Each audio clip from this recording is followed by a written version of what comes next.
like a secret weapon, is Arcade by Output, one of the greatest plugins that I've ever used. A lot of plugins that we open, we're just staring like preset.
Okay, good evening, everybody.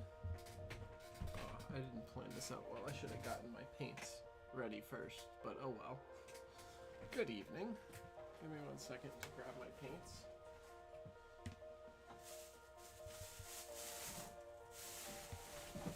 Oh boy.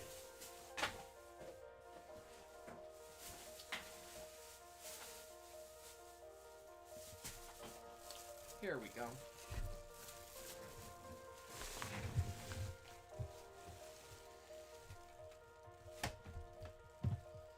Okay.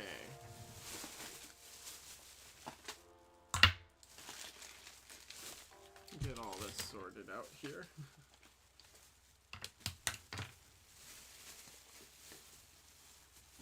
Cool. Wait, orange. Orange, brown. Get some rust in here.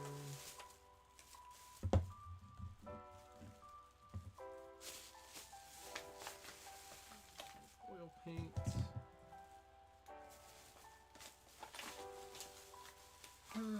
Hope everyone's doing well tonight. I know I certainly am.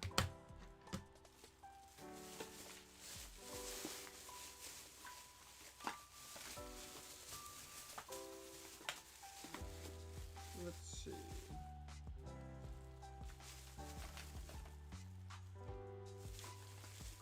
I think that's everything I need, right? Ribbon.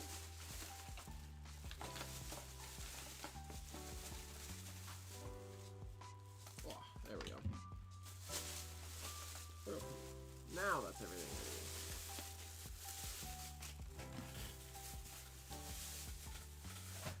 I need. I really should have got myself more situated ahead of time, but oh well. Let me also slide this over and get myself a little bit more situated today.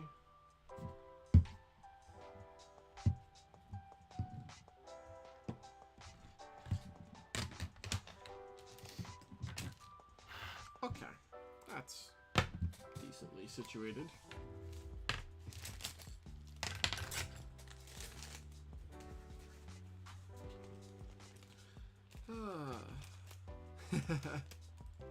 How you doing, Eddie? Alright. So we got some cars here we're gonna be weathering tonight. got these and these. And I don't know how many we're gonna get to tonight, but we're gonna get through a few of them. Oh shoot, do I have my panel lining?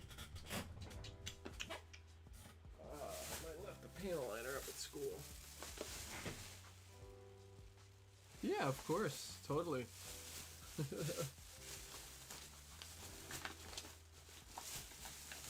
I am here to be whatever it is you need, whether that is a background homework chat or whatever.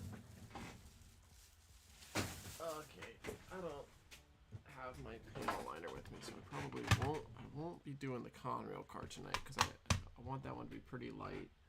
So I'll probably just use I'll wait till I have my airbrush and my panel liner with me. Yep, thank you. When you model 75 to 85, you got to have a whole bunch of stuff like that. So I think we're going to start at the bottom with this Penn Central car here with the 50 footer, and we're going to work from there. Yeah, these two Penn Central cars, these are actually really old. These are probably were made either while the Penn Central was still existing or shortly thereafter. Let's see, is there any copyright date on any of these? Yeah. This is made, it says, made in Italy, 10/1968. So this is from, the Penn Central was about, how many months? 8 months old when this boxcar was made. And this is of a similar vintage. A family friend had their brother's old stash. Their brother had passed away a bunch of years ago, but they had, their brother's bunch of old N-scale model trains, and knew that I liked trains, and so they gave it to me. So I have about 100 some odd N-scale trains of like, I don't know, 40, 50 year ago vintage, from that late 60s, early 70s through the 80s, which is kind of cool. Yeah, literal antiques, that's for sure. It's kind of cool because it means that the cars that I have are about as old as the cars that I model would be today. Because the years I model are 1975 to 1985, so it's kind of funny that it works out like that for some of these cars. But yeah, we're gonna make it look like it's that old, I guess, tonight. All right, let me actually start with a bigger brush. Let me start with this brush.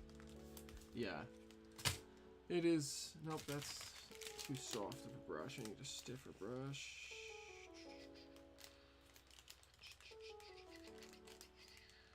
We'll go with. Nope, that one's got.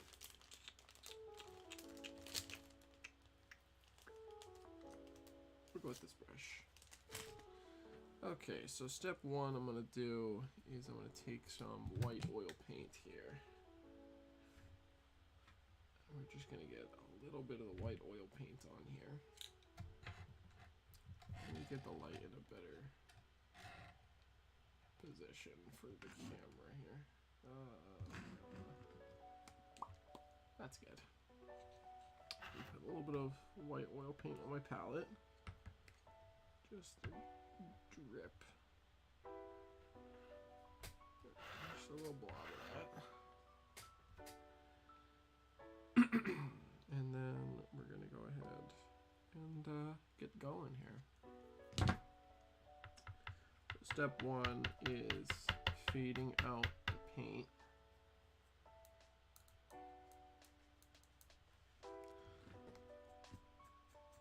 So we're gonna just use the white oil paint to fade out this green a little bit, make it look a little bit more sun-beaten and old.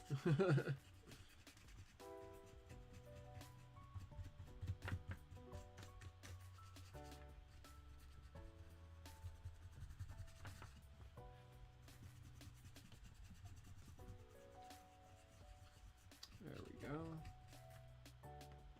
That's looking better.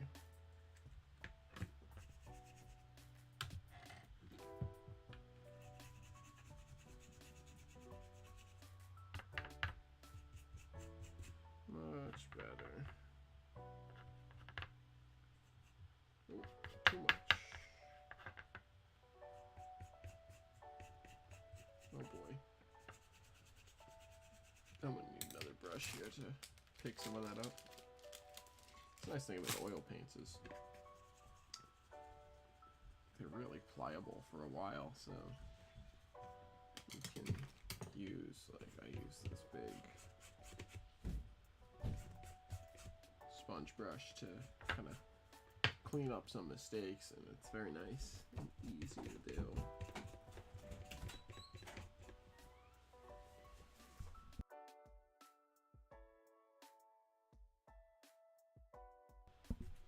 Laundry delivery. Okay,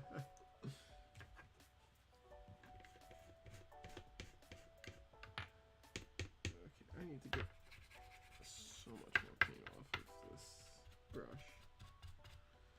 Let me also, I'm gonna move my mouse. I'm gonna move my mouse pad, and I'm gonna put my paint on my mouse pad, my palette on my mouse pad. That way, when I make it knock against the table, it's not producing that massive sound like it was. Yeah, this palette could really use a good cleaning. It is certainly well used. Move the car back into frame here.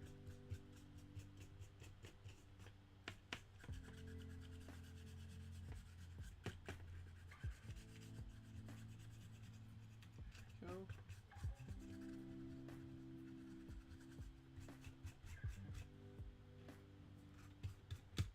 Here you can see I've done a little bit of modifications on this car. I've removed the running board because 1970s. Oh boy, losing wheel sets. Let me take those off actually. But 1970s on the running boards along the top of the cars they all disappeared. So this right now, what I'm using is just some oil paint. I just picked this up at Hobby Lobby.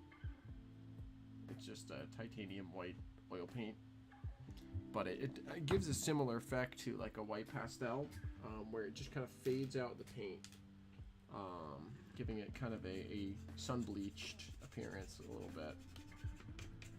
And that's kind of my starting point. I do have some pastels here as well.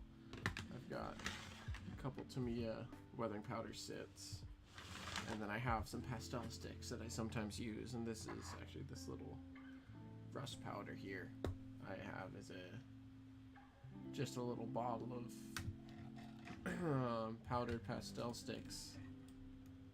Oh, let me get, oh boy, I'm making a mess of the camera. There we go. You can kind of see in there. It's just pastel sticks that I shaved down to get some rust powder like that. But starting off with the oil paint, I take a multimedia approach to my weathering.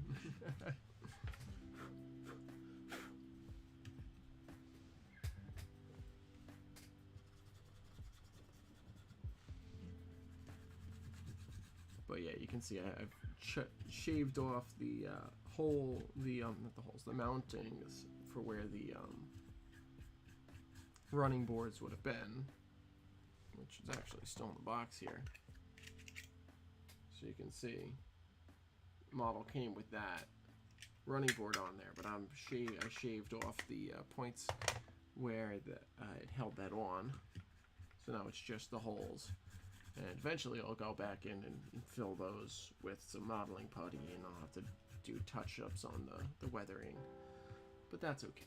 I'm fine with doing that on just those little spots. probably what I'll do is I'll just have some rust really around those points, and then that'll allow me to just put some rust spots on top of the putty, which unfortunately I also left up at school. I was just kind of grabbing things when I left for spring break, so didn't exactly do it in the most deliberate manner, you could say.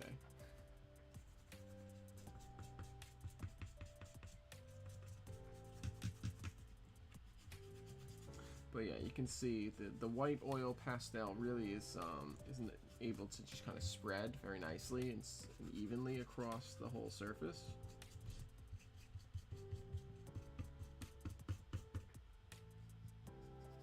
And I'm just basically kind of dry brushing it on there mostly. I'm really trying to get minimal paint on there because I just want to lighten up the existing color. I don't really want to make the car look white. I just want to make it look a lighter shade of green, a more faded shade of green.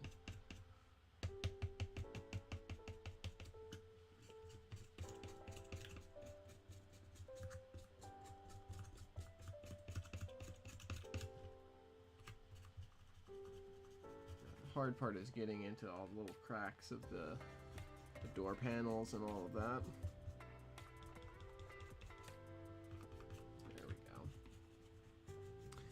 The thing is, weathering covers up a lot of mistakes, and that includes mistakes made during the weathering process. So I'm not too worried about the fact that I'm not getting into every little corner of the, you know, under the ladders and in the door panel and all of that, because a lot of that will get rust anyway, so that will hide that. But let's get the car ends. Excuse me.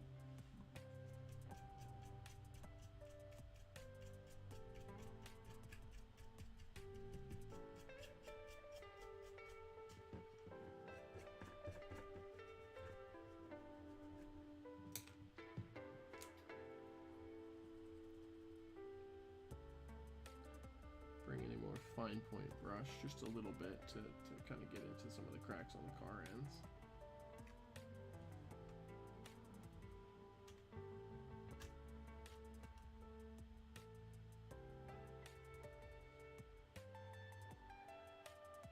There we go.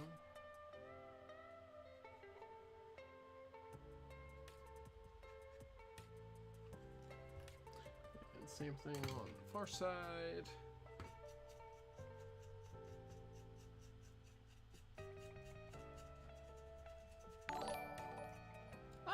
Thanks for the sub, Mitchell. Glad you could join.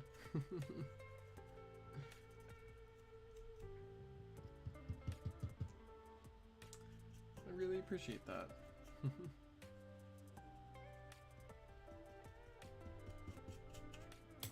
There we go. And just kind of brighten it up a little bit. Lift some of that paint off. There we go. If I take out this other one, place them next to each other, you can see how much lighter that paint is on the lower car here compared to the upper car. It's really been lightened a lot by the oil paints, and that's what we're going for. Actually, if I give me just a second, I can take out a car. That's really what we're going for. I just have to get into my... Well, first I have to put this other car away. Then I have to go into my little box of trains that I keep down here for now.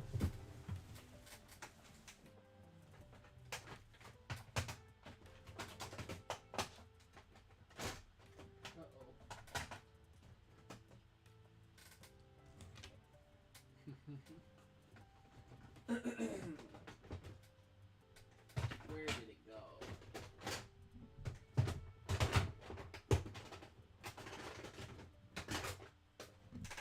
I had this problem here where I have too many train cars in this box.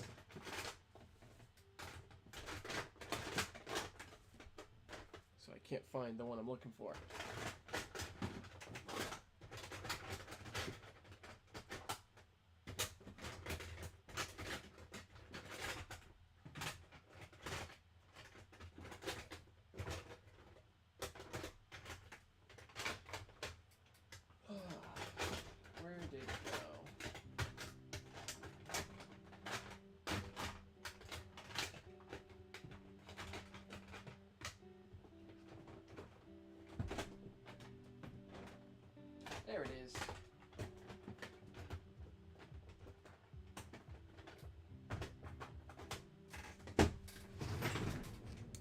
this is the first car that I was really, really happy with the way it came out. And I think is you know, the first time I got really realistic weathering is this car here. It was an Intermountain kit that I put together, built, and then it came, you can kind of see under the Penn Central worms, and here and here. That came as a New York Central car, with the New York Central brown with the black oval. And then I painted it Penn Central green, gave it some decals, and then I weathered it. And I chipped away some of the green paint as I was weathering. But I'm very happy with how this came out. So this is kind of what we're aiming for. Maybe not quite so, you know, especially not with the paint chipping, but this is an approximation of what we're going for. Why did I have a U-boat here now? I don't know where that came from or why I did that. Why I took that out. All right, let me put this up here. My other couple locomotives that have gone out. Excuse me. Okay. Let's get a little bit of weathering on the underside as well. Just a little bit of oil paint just to bring out some of those details. That way I could weather them later, maybe. We'll see.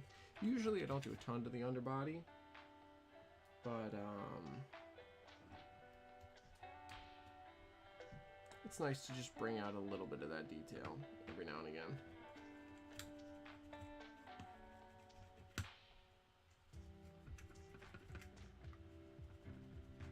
There we go. I'll probably hit that with the brown weathering powder towards the end.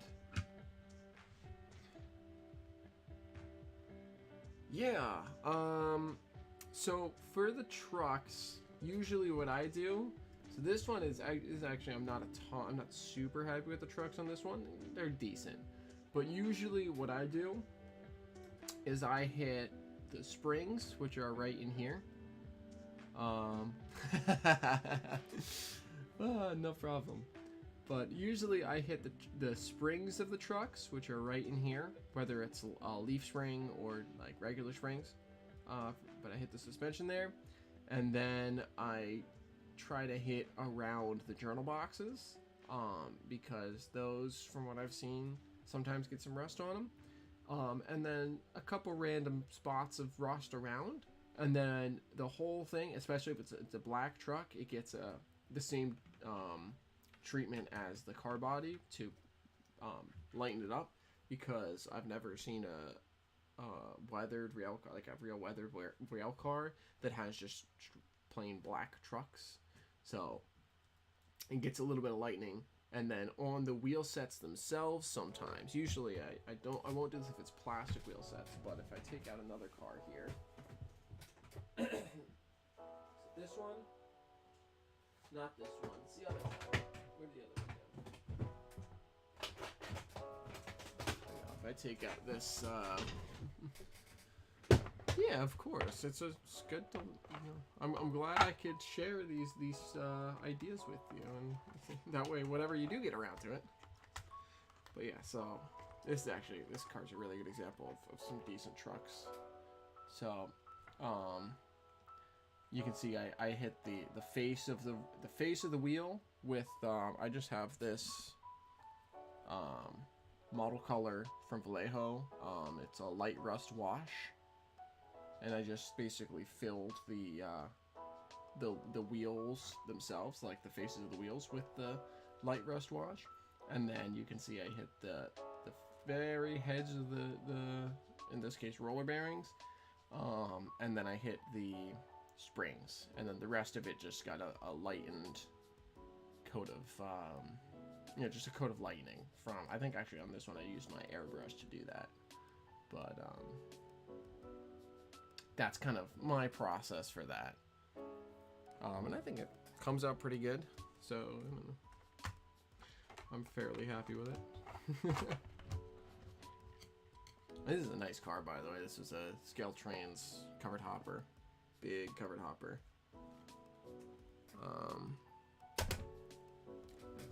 was a fun one to weather. So I got to do my other one still. I did that one live on my Twitch channel, I think, a couple years back. I don't even remember now. It was a while ago. And I haven't gotten around to patching or weathering its sibling. I have another of the exact same car, but with a different number. Okay, anyways. Moving on. Let's see. What's next? So next up, I think what we're going to do is we're going to take some powder here. We're going to get some soot and grime along the underside of the panels, the car body panels. So I have this Tamiya Weathering Master set B, and I use the soot and the rust colors. Soot and rust colors. I kind of mix them up a little bit, and pretty much. But I mix up the soot and the rust colors, and I find it makes a pretty decent kind of grime for along the bottom of the cars.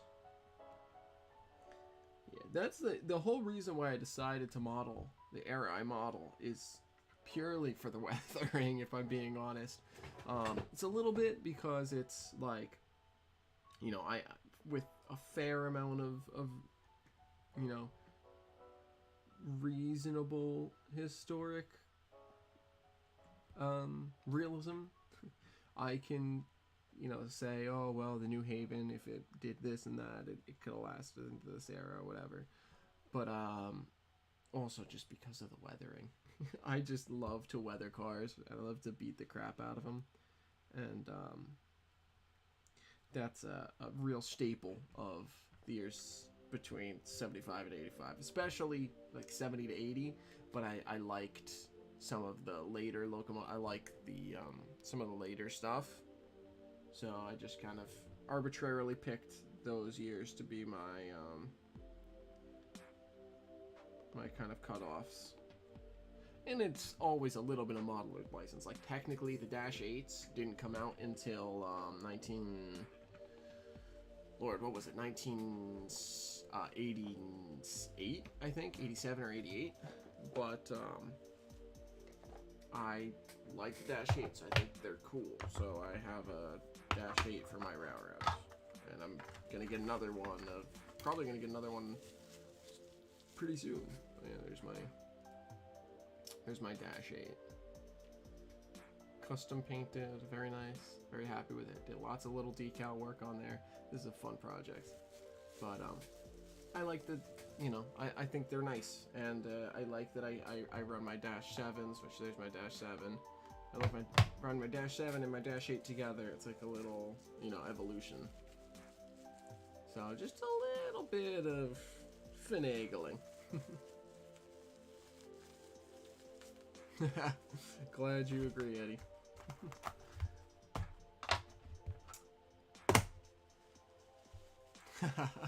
Glad you like it. I'm very happy with how it came out. I'm very happy with how my paint scheme has turned out. It kind of grew out of randomness. Like I picked the colors out of random. I was just mixing colors, and I was like, I like this one, I like that one, and the shapes of them came from the very first locomotive I ever painted. Was it started out as a CNW SD40-2, and I liked the shapes of it, and I didn't think to strip the paint or anything like that, because I wasn't thinking. I was like 14 or something. I didn't know what I was doing, but I just directly painted over the lines of the existing paint scheme, basically, and that's where the shapes for my paint scheme come from, was the SD40-2 paint scheme the CNW had. So it was very arbitrary, but I'm happy with it. I think it came out very nicely. Alright, let's get the car body, and we're gonna especially get A streak there and a streak there from where the trucks kick, or the wheel sets kick up some stuff, and then all along the bottom. I should have done the rust before I did this, but I might have to do another pass of this. I don't know. I haven't really been. I usually, a lot of times I don't like. I just kind of do what feels right with the weathering a lot of times.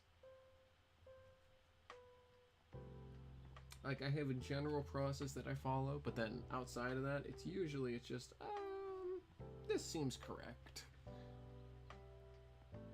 And a lot of times I'll pull up a reference picture, but for this, I'm kind of using this and just kind of stuff in my brain as a reference picture because I couldn't be bothered to pull one up for the stream.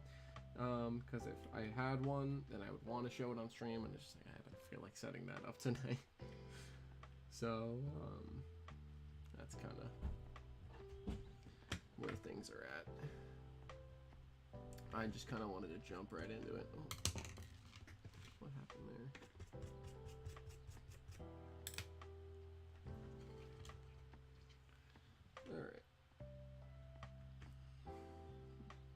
Alright.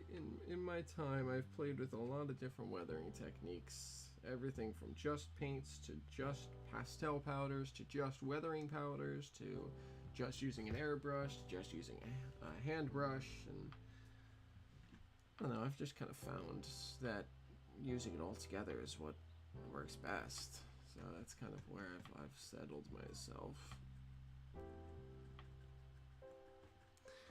I think I might start opening up an online weathering service where I do on commission people's cars, but I just haven't. I don't know how I don't know how to do that. Hey, welcome to the party.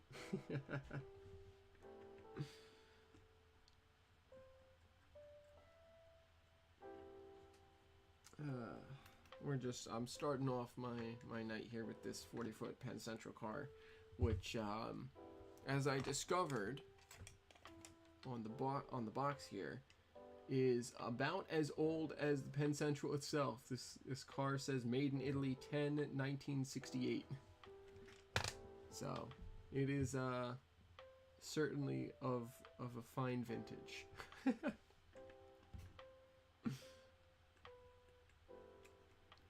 But we're starting off with this guy, and then we're going to see how far we get. I've got another Penn Central, I've got a Penn Central 50-foot car, and then I've got two New York Central 50-foot box cars.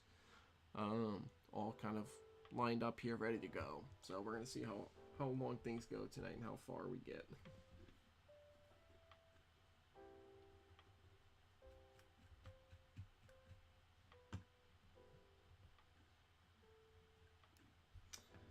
But, yeah, we're just kind of hanging out.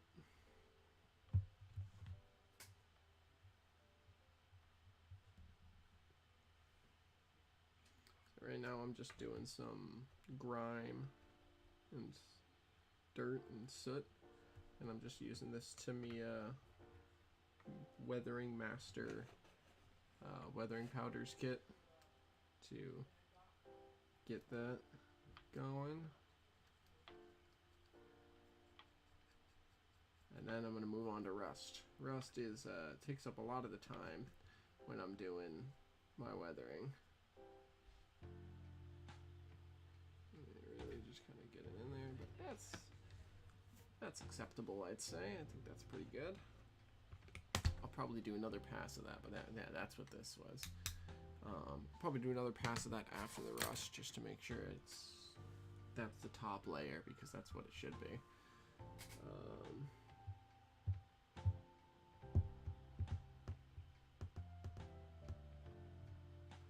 Yeah.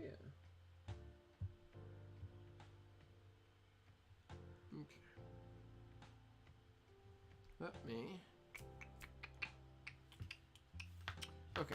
Let me mix up my paint, my rust paint. For the rust, I use just acrylic paints. At least, well, I use a mixture of acrylics and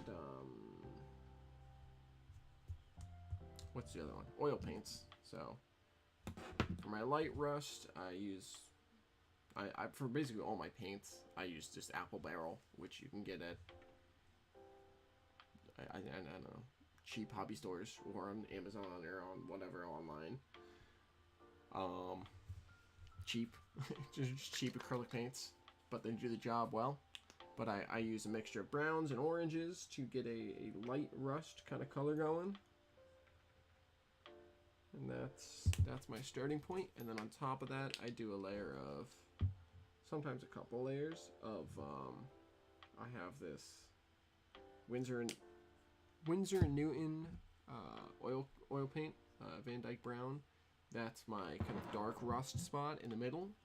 So you look here, we've got the, actually on this one, this was actually before I started using oil paints, I think. But you've got the light rust with the dark rust in the middle. And that gives it that like active rust appearance. The light rust streaking down here, the dark rust dot right there. So that's what I use. But so I'm gonna mix up my light rust color over here on the side and get a new brush for this.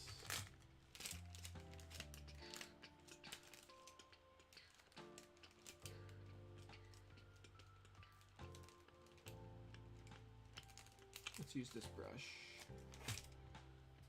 Mix it up. I might need a little more brown in this mixture. No, never mind. The mix is coming together.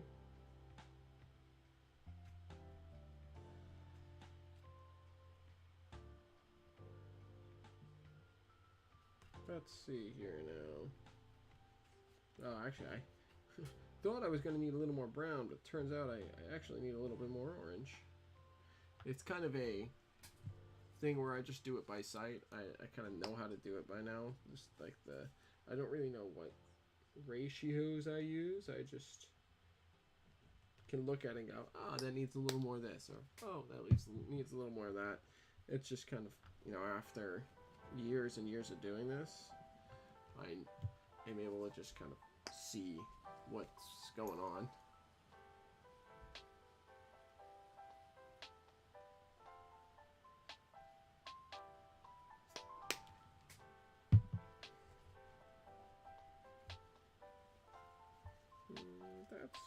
I think that's pretty good.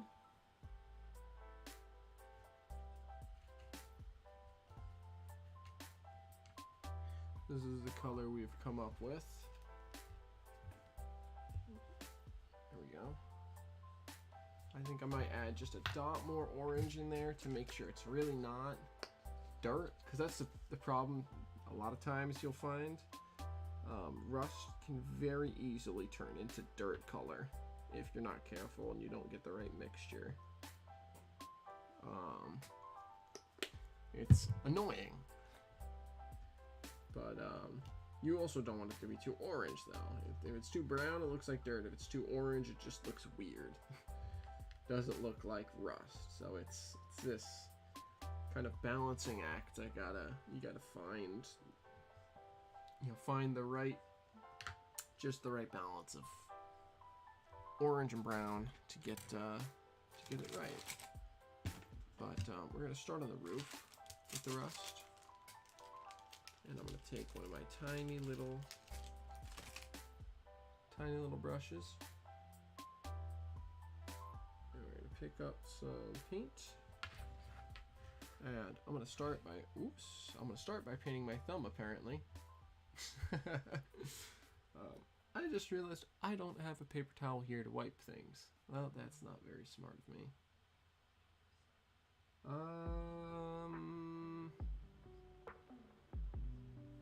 I might need to go ahead and grab. I'll be fine for now. So we're gonna definitely use these spots that are gonna get patched up. Definitely gonna be rust. We're gonna use that to propagate some rust from those, because what I'm gonna do is these are the spots where the running board used to be. I cut that off because 1970s, 1980s, the running boards on freight cars really went away. But I'm gonna patch those later with putty, but I don't have my putty with me. left that up at school. So I'm gonna have to patch this, and so we're gonna use these as spots where I can just paint rust on top, because that'll be real easy to patch in the weathering. Okay, so let's start with that, and then what we're gonna do is I'm gonna run around the edge of the car, all the way around the edge, run the rust, and it's really, this is something of competency just by looking at a whole lot of pictures, but the rust is usually right around the edges and the corners. Oh, you can't hear me. Is this better? Hopefully this is better. Glad you said that, because I didn't realize. Hopefully this is better now. And I'll also try and speak up a little bit, so you can hopefully hear me a little better. But the rust picks up right on the edges here where the paint starts to chip. Good, glad to hear that. The paint starts to chip and pick up, and that's where the rust really starts building in. So we're gonna go right along the edges there, and everything always looks like crap until it's done. So it looks kind of crappy right now, but it'll get better. At least that's what I always tell myself.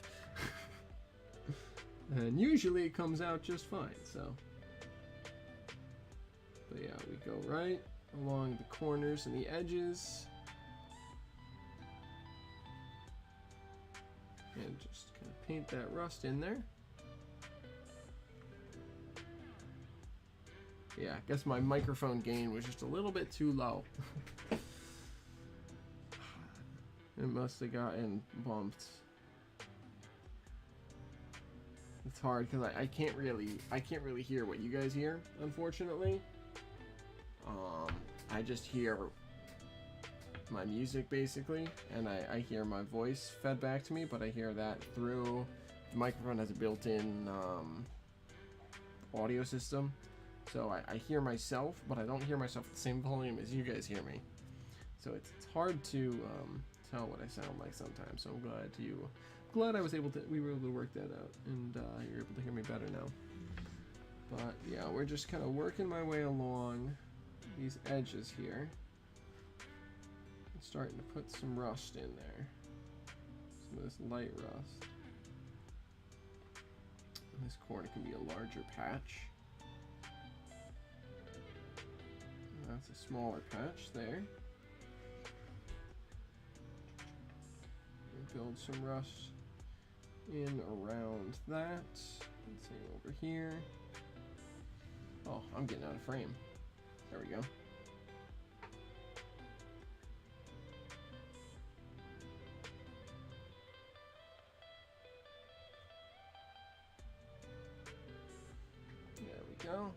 There we go. Now it's starting to look a little bit rusty.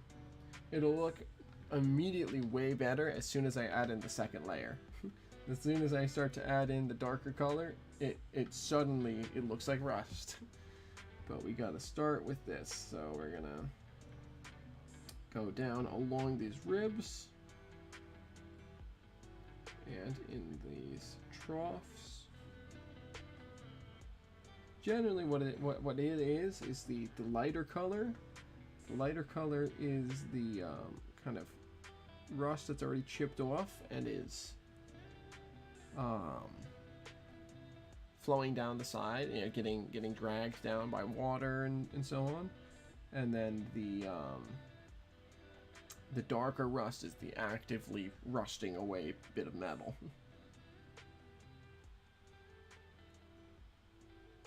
Do that, and then we run along. We actually do that first. Run along the. Yeah, it's a fun process, but also your layouts look beautiful. So you know, everyone's got their thing. Ah, thank you. I'm glad that I can be of assistance in that case.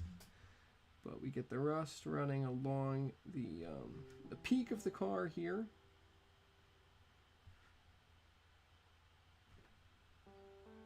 As I was saying. And then we're going to get that going.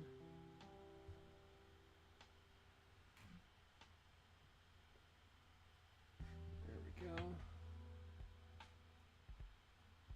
Make sure it's looking good. There we go. A little more paint on my brush. Yeah, so this is all with just my hand brushes. Sometimes I'll also, a lot of times actually, I'll also use these techniques in coordination with some airbrushing. Sometimes instead of the oil paint to fade out the paint as I initially did, I will use the airbrush and just a coat of white or light gray. But I don't have my compressor or my airbrush for that matter with me tonight. That's all up at school. So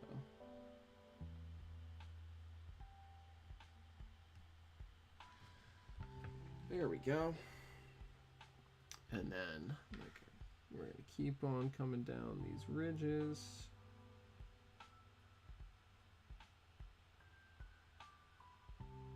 There we go.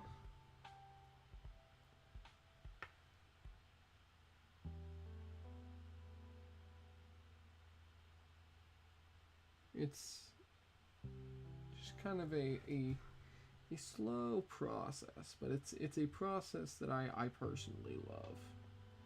It's very fun to kind of watch a car suddenly gain a perceived history and a perceived life, with just some paints and some powders. It's really cool to me.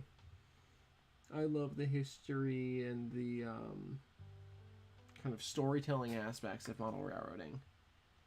So this is my jam. What happened to my music?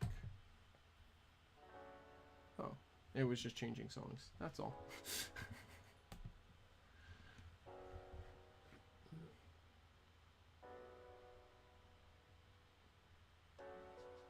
Yeah, we're gonna get all these ribs. There we get some random spots as well. There's always a little bit of randomness inherent in how cars get weathered. I'm glad.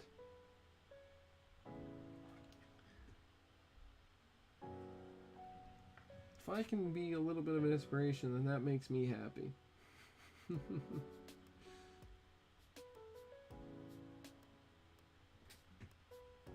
I just love sharing this with people. I love the act of kind of sharing what I love to do and my passion for it with the people around me and people I see. It was a really big deal for me when I was able to run my train at the show and shush alarm, shush. I was able to run my train at the train show. Glad to hear that.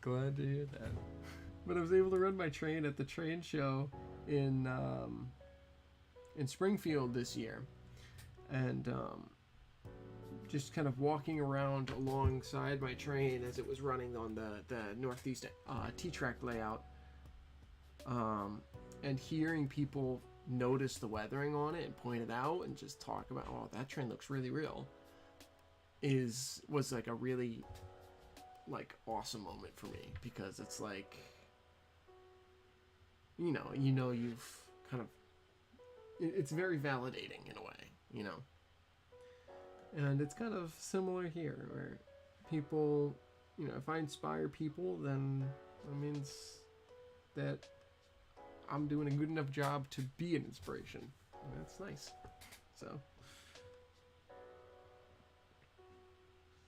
anyways, all that mushy gushy stuff besides, we're making this car look like it is a piece of crap.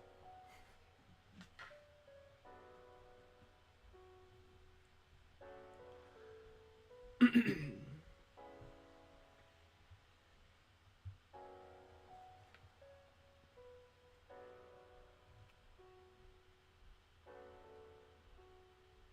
we go.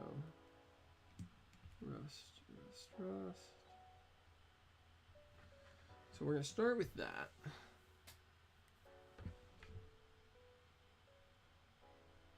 Just fill in this a little bit more.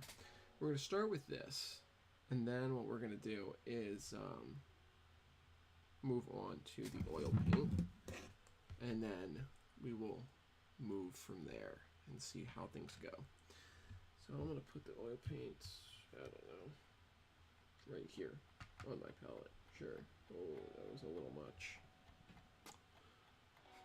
Oil paint, with oil paint, just a little bit goes a very long way. Do I have another one of these little brushes, or do I have to go wash? Ah, man. Okay.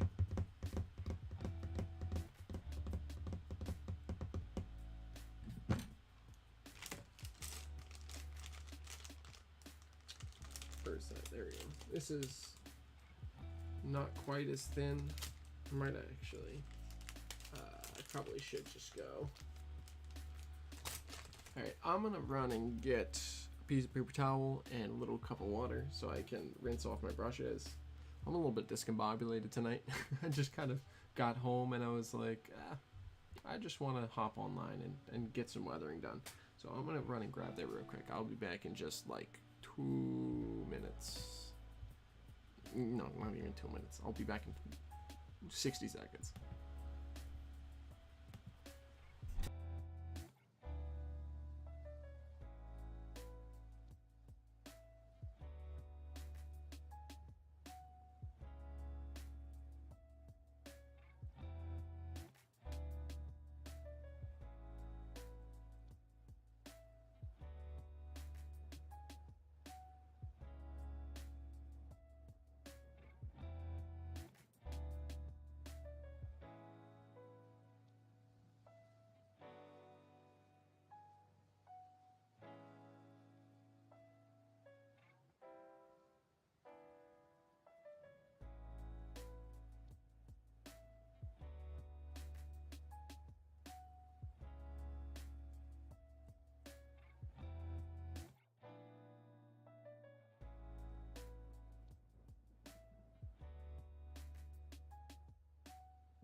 Hey, how you doing tonight? Glad you could jump in. Okay, now that I've got this, I literally just cut a water bottle in half, and that's what I'm using as my water cup for my brushes right now.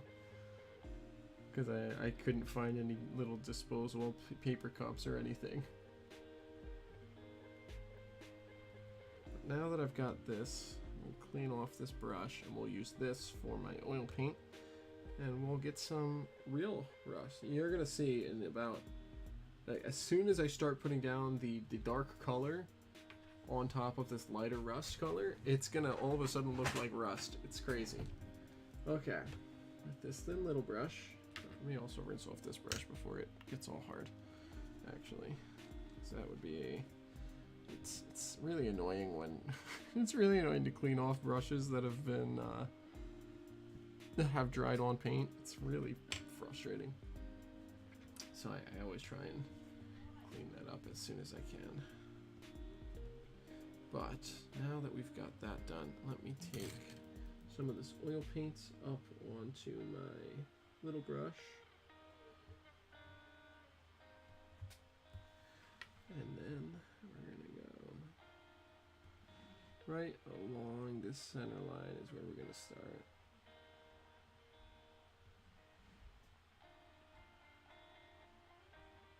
About right down there.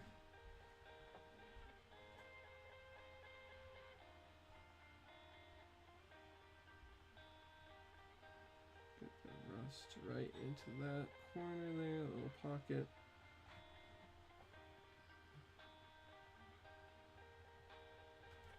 Kind of put some in here, and all of a sudden we're getting some rust. I don't know why this transformation, this moment here always like makes me so happy. Hey, I'm glad to hear that. I'm happy to hear that you think it looks good. I think it looks pretty good too, but it means more coming from other people. So glad to hear you think it's going good.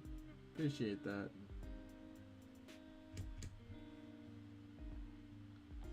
There we go. This moment of adding the dark color, I don't know why, but it just brings me so much. Like, just seeing the change just makes me so happy. It makes it so good. And I just always love this point in the weathering. Because all of a sudden it starts to look real.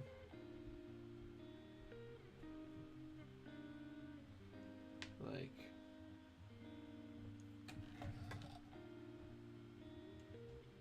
that's rusty right there. That's just rusty.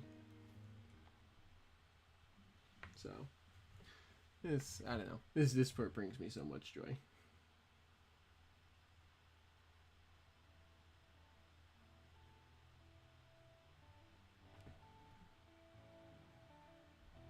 There we go.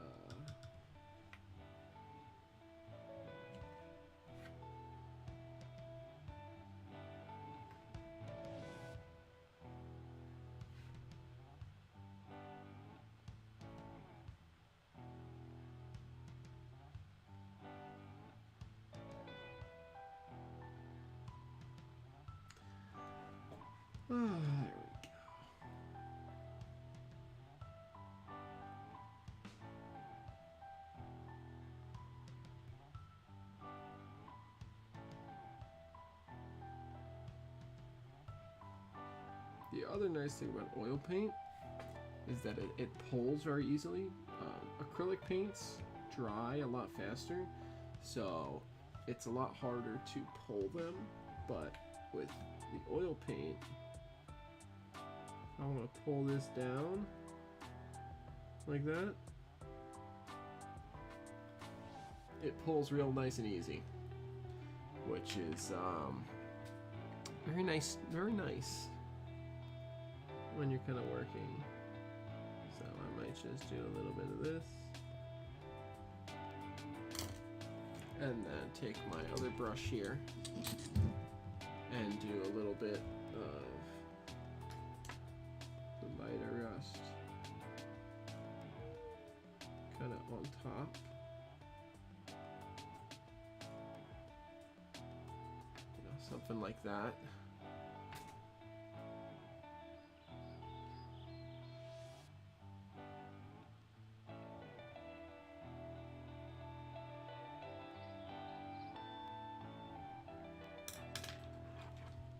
Add a little detail to that particular panel. Oh, don't run away from me, brush.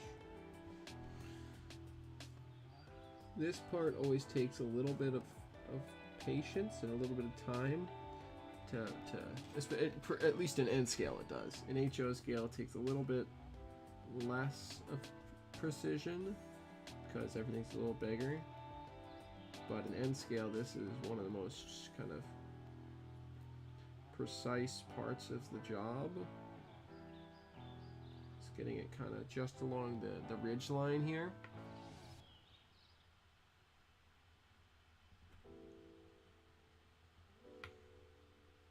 This is going to be another.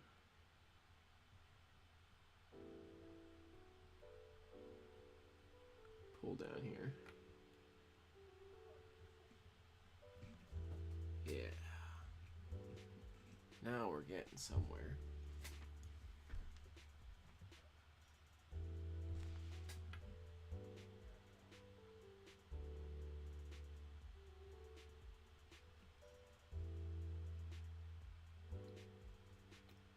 Get it right into the corner there. And then along this. Yeah. Here's a little side by side of the two of them. This one's going to be a little more weathered on the roof, but I think maybe a little less weathered on the sides. Because I think where we're going to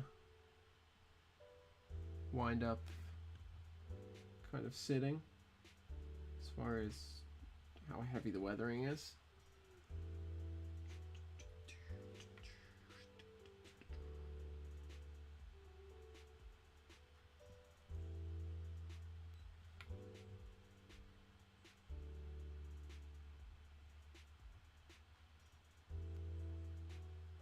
There we go, there we go.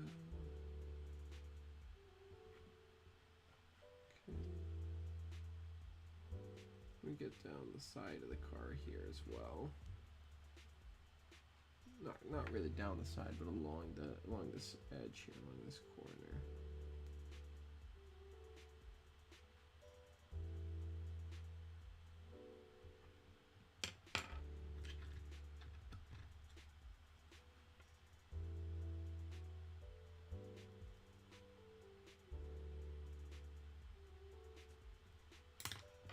There we go.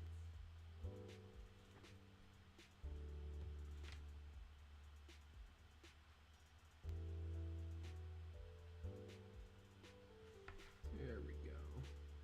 Just highlighting this edge, really this very corner here, with that ooh, messed up my light for a second.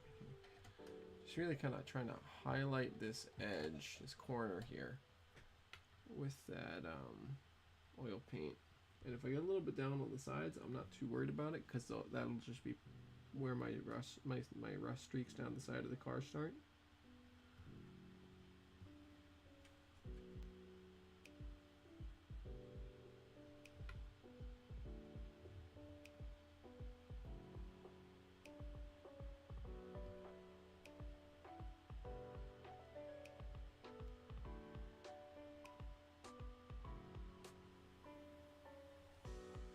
Yeah, just something like that to kind of make that corner pop. And then we'll jump back up on top and keep going down the side here. So this is where kind of pre-positioning some of these streaks helps a lot, because it means I know where to kind of build out a bit more of the rust.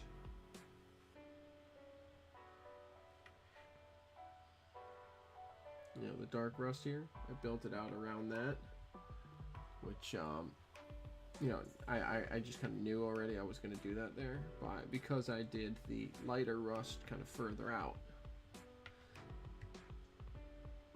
it helped me to kind of plan that out ahead of time.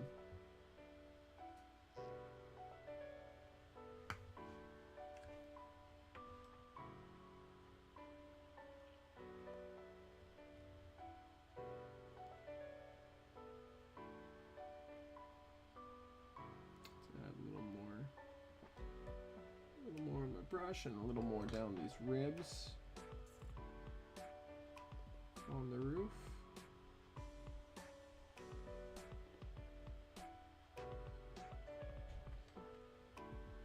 Now we got a beat up thing.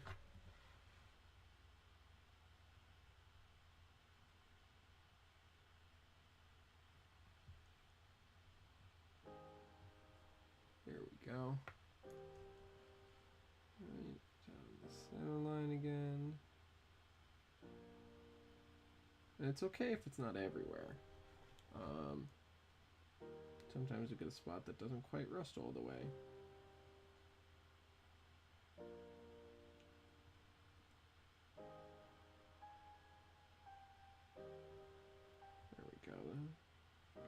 corner.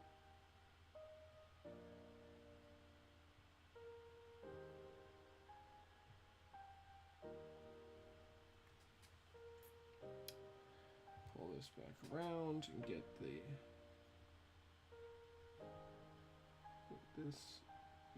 edges here. There we go.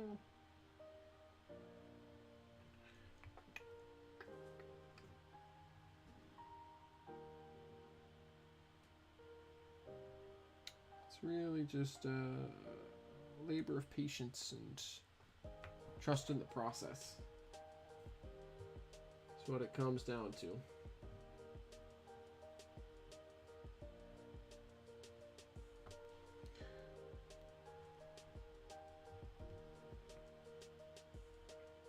Now we're going to go along the edge here.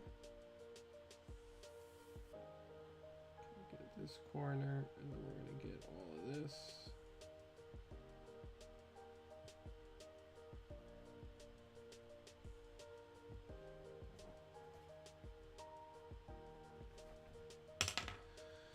There we go.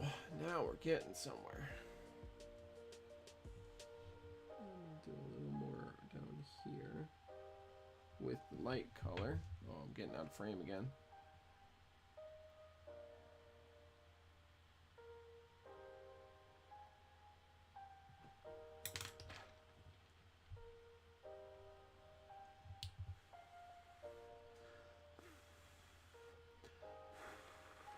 Quickly blow on the acrylic to dry it. The acrylic dries real nice and quick. It's a nice thing. Let me get this car out of the way, that way I can be back in frame. And then once the acrylic dries, I can put the oil on top.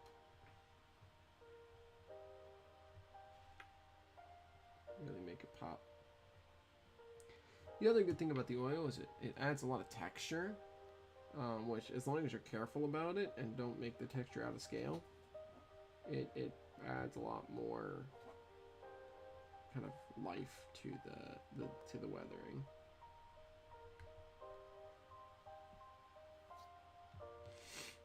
Okay, let's go down this side.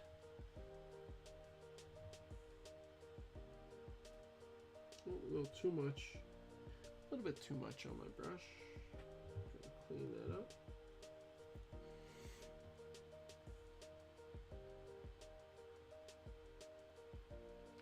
Down along here.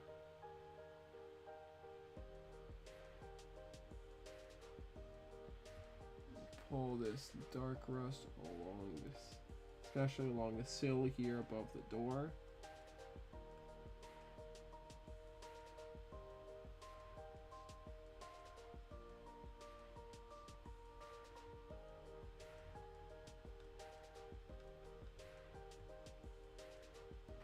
There we go. Grab a little more back up on the brush. Keep going down these ribs.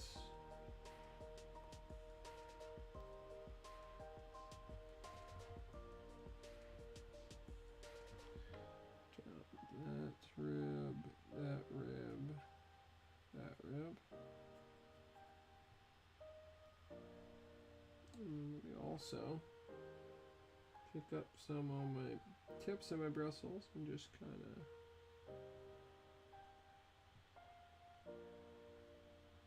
arbitrarily get some little spots.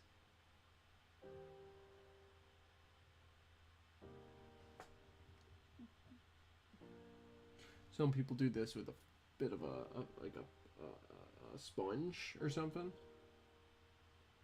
I just do at the very tips of my bristles, because the tips of my bristles a lot of times will get kind of messed up a little bit, and it adds a little bit of randomness to it, which is what you're going for.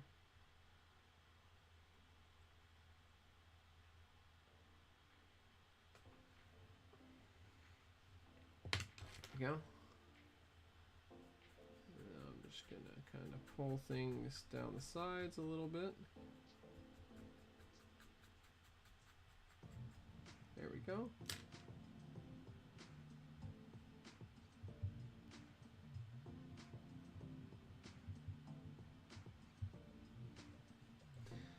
Okay. Glad to hear, Eddie. Get some rest, man. Thanks for stopping in. It's good to see you. Good to hear from you. Let's get this car done. I think I might actually head to bed too, because I forget how long sometimes these take me. So we might just do one car tonight.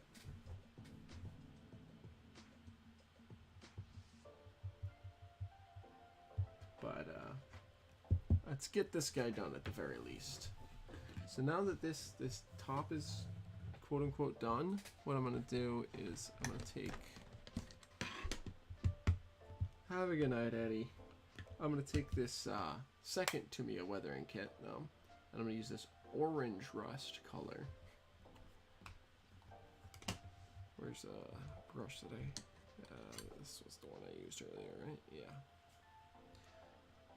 And I picked some of this quote unquote orange rust. And just kind of give a little bit of color. If I can actually pick up some of the powder. Thank you. So a little bit of color to the panels.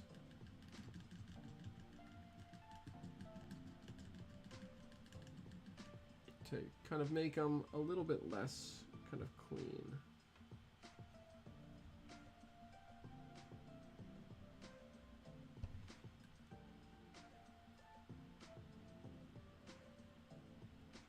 There we go.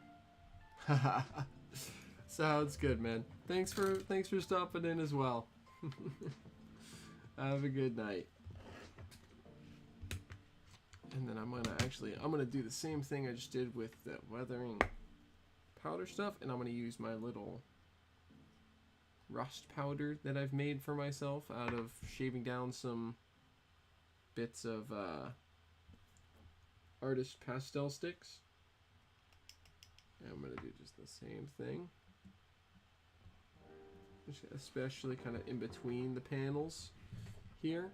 I'm going to give a little bit of color.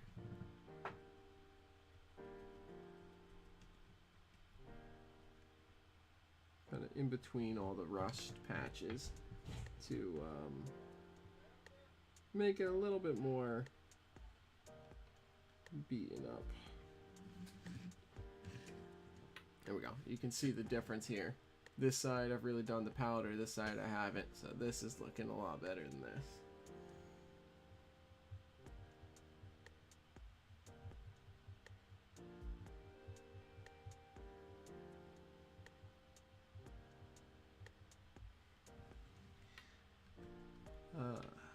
Just kind of giving some color to the car.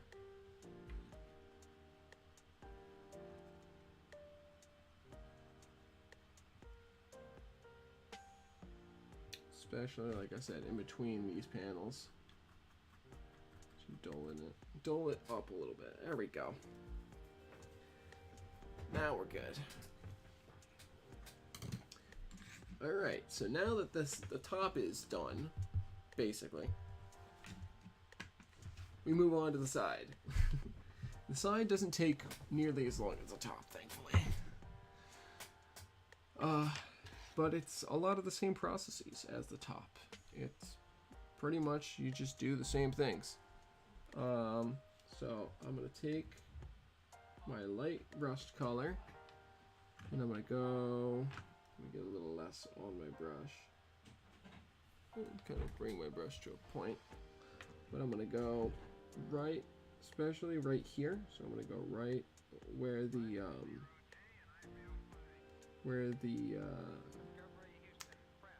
what is this called? Sill is the word I was looking for. Right where the sill above the door rail ends. Do some streaking down of the rust. Like that. I'm gonna go back in and fill some of that back in with some color.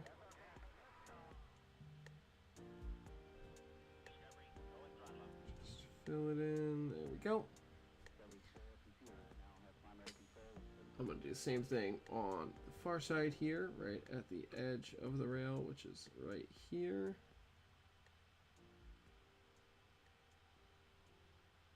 kind of fill it in and pull it down.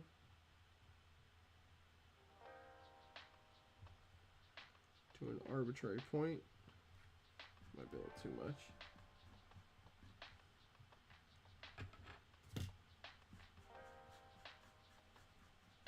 Mix that back and blend that back in. Just pull it down. That's probably fine actually. So we got some rust coming down, and then I'm gonna pick some arbitrary random points to just do another couple of streaks. So there, we'll do one. We'll do a couple right here. Of just kind of arbitrary length and width. Don't want to be too wide, but we'll do them right down over the letters. So I think that's good. Yeah, you got to make sure it's coming from above. So I'll do like that. And then I'll wipe off this brush.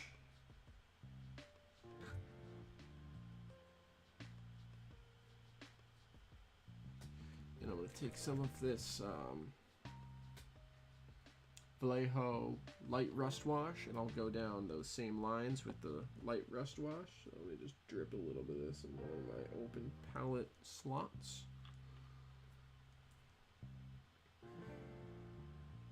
Pick it up with my brush. And just kind of go over top of that. And it adds just a little bit of red pigment, which I think looks good.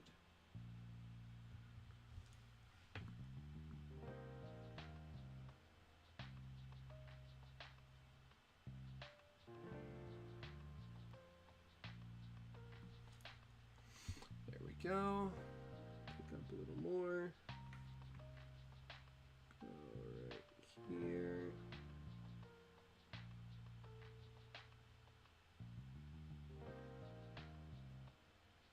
Go. Now we let that just sit for a minute.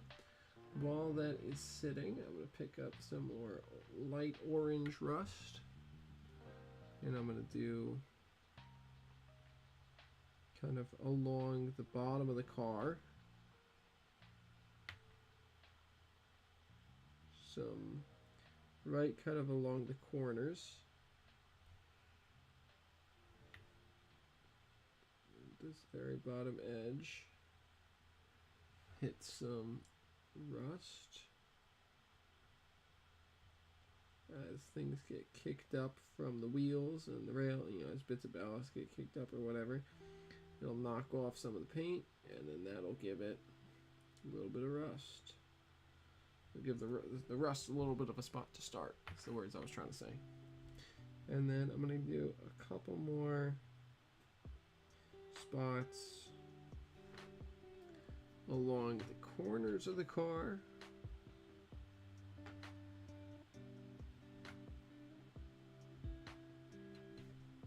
And then again, I'm just going over things with that wash, that rust wash.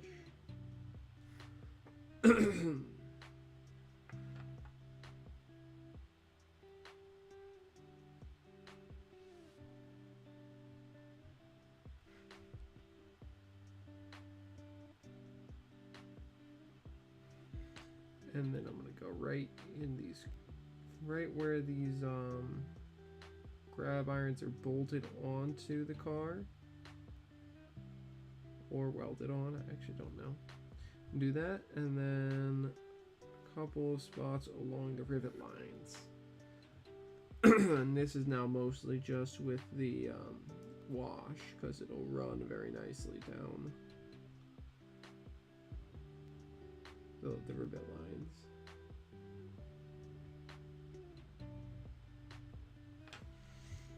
Just like that.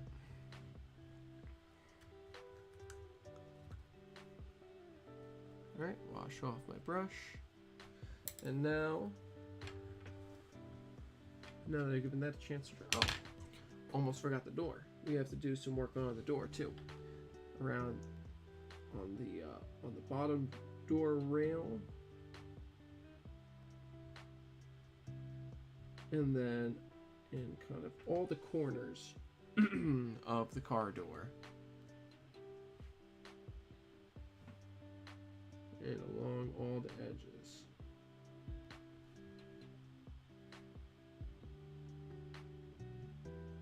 And then we'll give it a moment here to dry.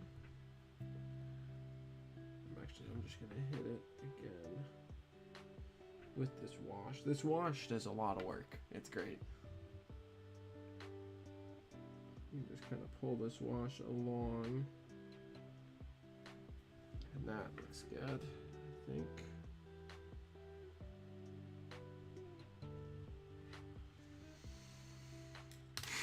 And then I'm going to start where start with the first bits of light rust I put, and take my, pardon me, take my dark rust paint and go right at the start of it, just at the very point where it begins. And then maybe a little bit more.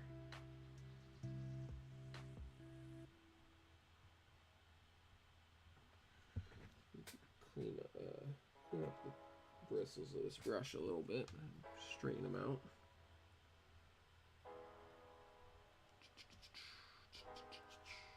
There we go. Bring my bristles to a point, and we'll go right at the starting point of that.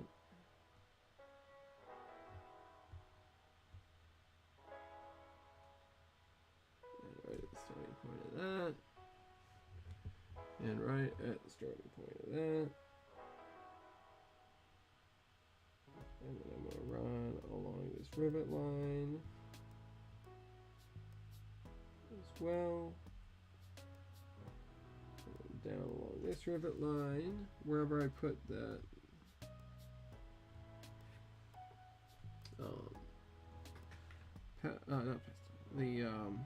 lighter rust, kind of in the middle of that patch, or kind of lightly where it is.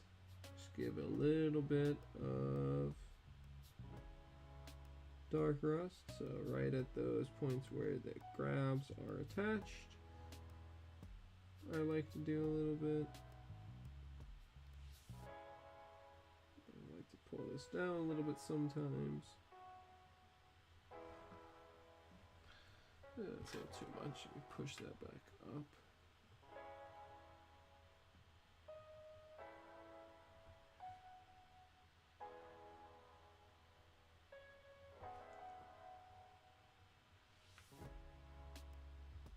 There we go. Clean that up. All right, now let's go along the bottom of the car.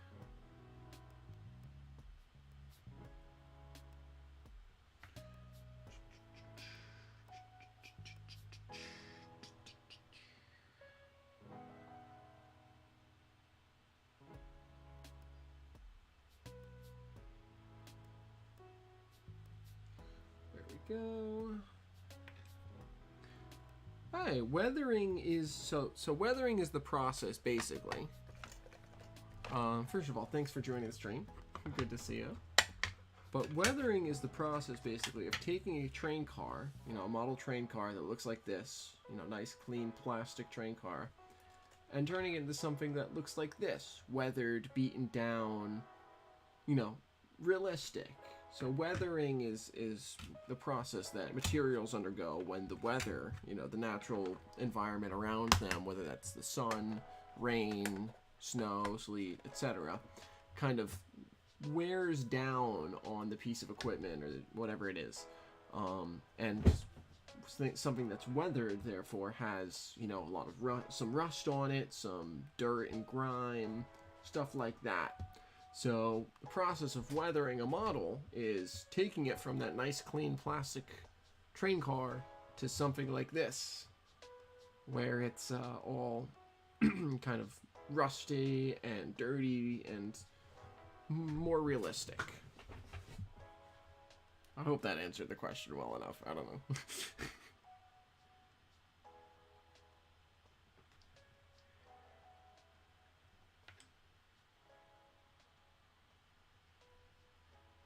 So I'm using, right now, I'm just using some oil paints and acrylic paints to make this car look weathered by making it look rusty. So I'm taking this dark color, this dark oil paint, bringing it right along the bottom of this car to indicate some active rust patches. Ha! Thank you! I agree, it is pretty awesome. It is probably, other than actually running trains, it's probably my favorite part of this hobby of model railroading. Because in one kind of, over the course of 2 hours, as I do this, usually each car takes me around that long ish, give or take 20-30 minutes. What winds what it does, it gives it an implied history, an implied, it kind of does world building in a sense. For the model railroad, excuse me, which I personally love. I love the world building and history and all that, those aspects of the hobby a lot. So I really enjoy weathering. And after doing it for 7 or 8 years, I'd like to think I've gotten pretty darn good at it, but, not to toot my own horn too much.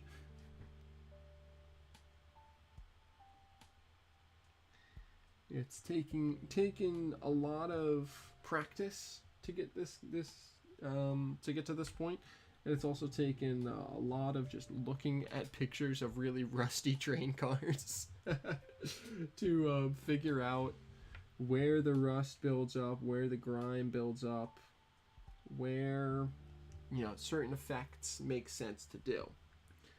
So I'm going to add a little more in the corner here. You see, that's the thing. My ADHD hyperfocus allows me to get into this. So it's a little bit, ADHD is one of those swords with two edges, The hyperfocus of my ADHD is what allows me to really get into the nitty gritties of, getting this done. So it's a little bit of a give and take.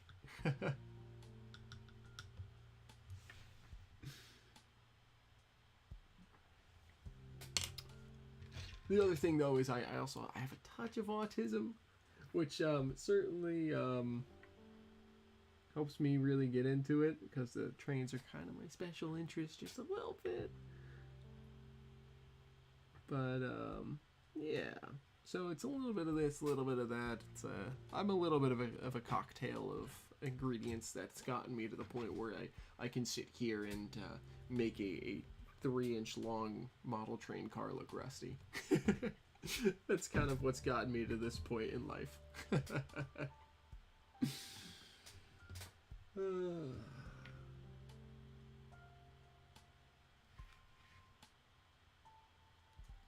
There we go.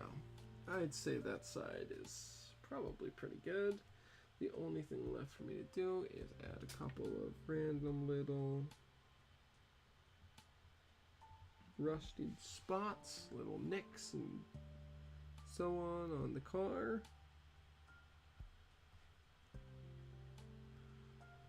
Little bits and bobs.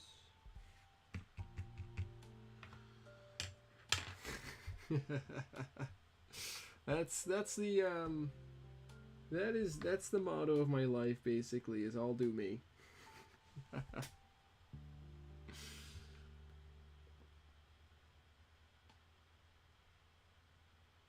There we go. So yeah, I think that's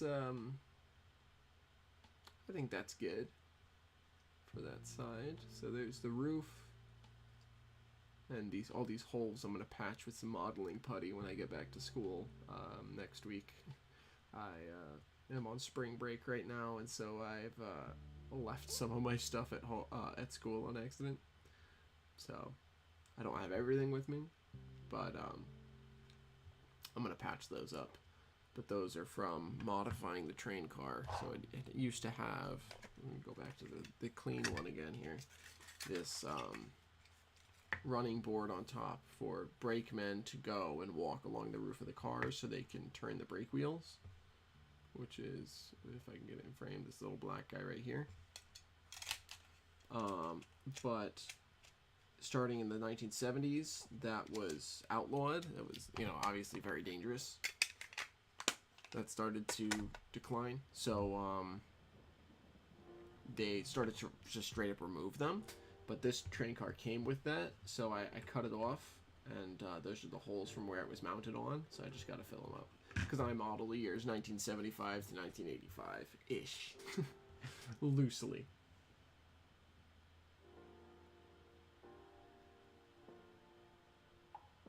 Alright, let me move on to the far side. I want to get this, I'm getting a little bit tired here, so I want to do maybe a little bit less chatting, a little bit more just getting the work done here.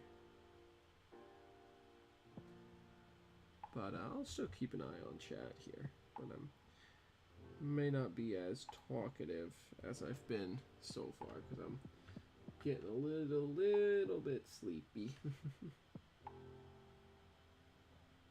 little bit of rust by the grab irons right here. Build it up in the corner.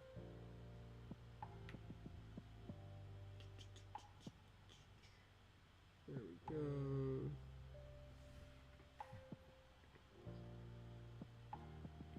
Right here, we'll put a streak, and then right here we'll put a streak. We'll put a, oh, that's a little too much paint. Usually, one car is 2 to 2.5 hours for me. Sometimes a little bit longer, sometimes a little bit shorter, depending on, if it's a lighter weathering job, it'll be a little bit less time.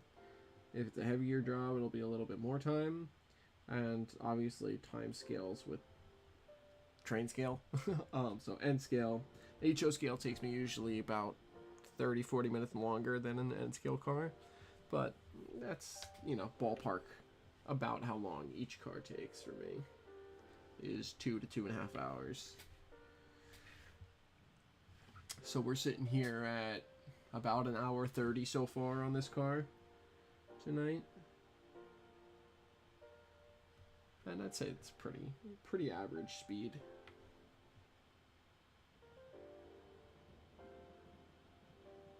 And I think this is also a pretty average amount of weathering that I do on a car.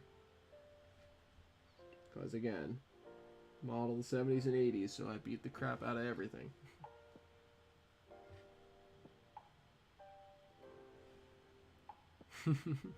Thanks.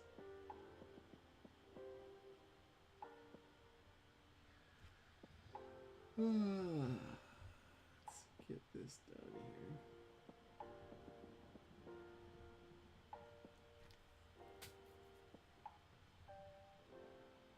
Get right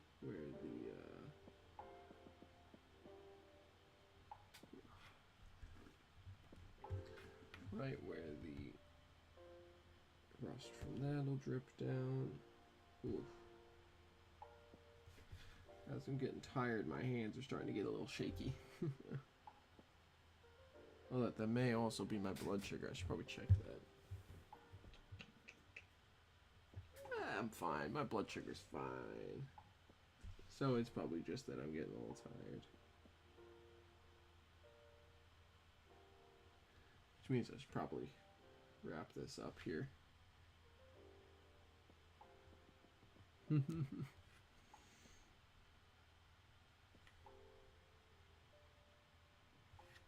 That's too much paint.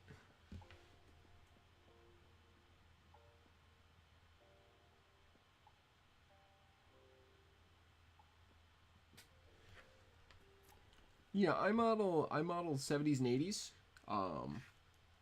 for the specific reason of I can weather my cars to hell. That a little bit, combined a little bit with, I really like the New Haven.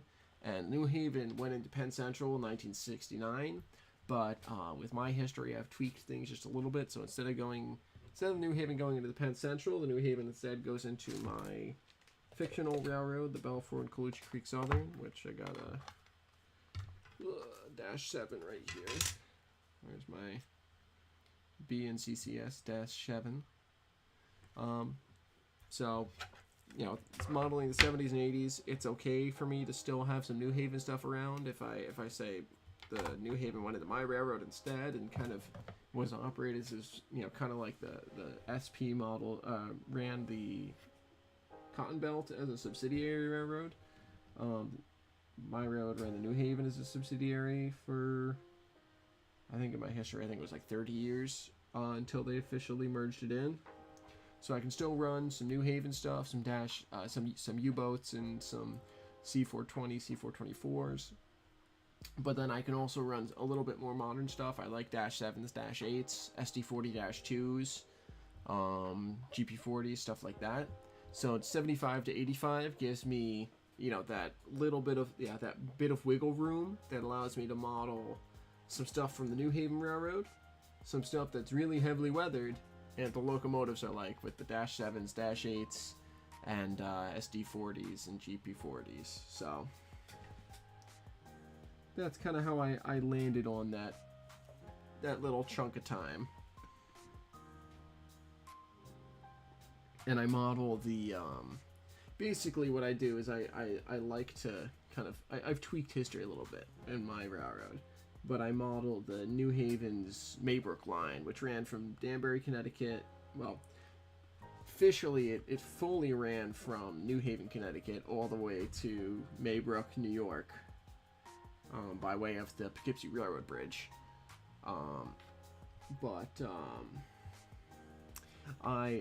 Whenever I get around to building a full-size layout, however many years in the future that may be, my goal is to model Danbury to Maybrook.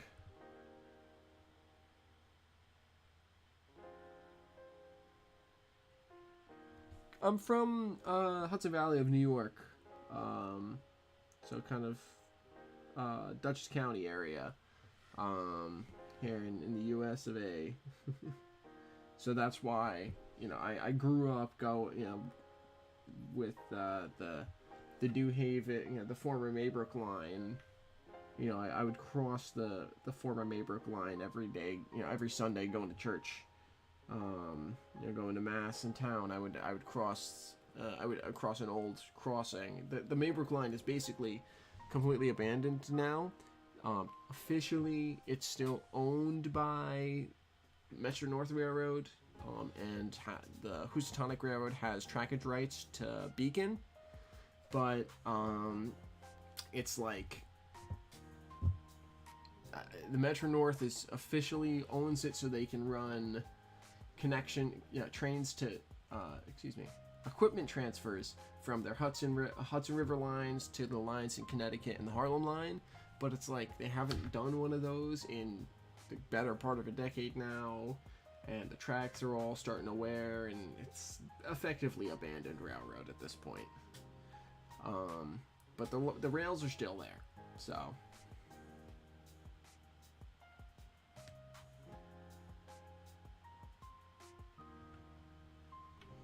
Alright, let's get some rust on this bottom rail of the door and along the door's edges. And then we'll go in. I don't really. I do a lit like railroad adjacent stuff. So like in my little box down here, I've got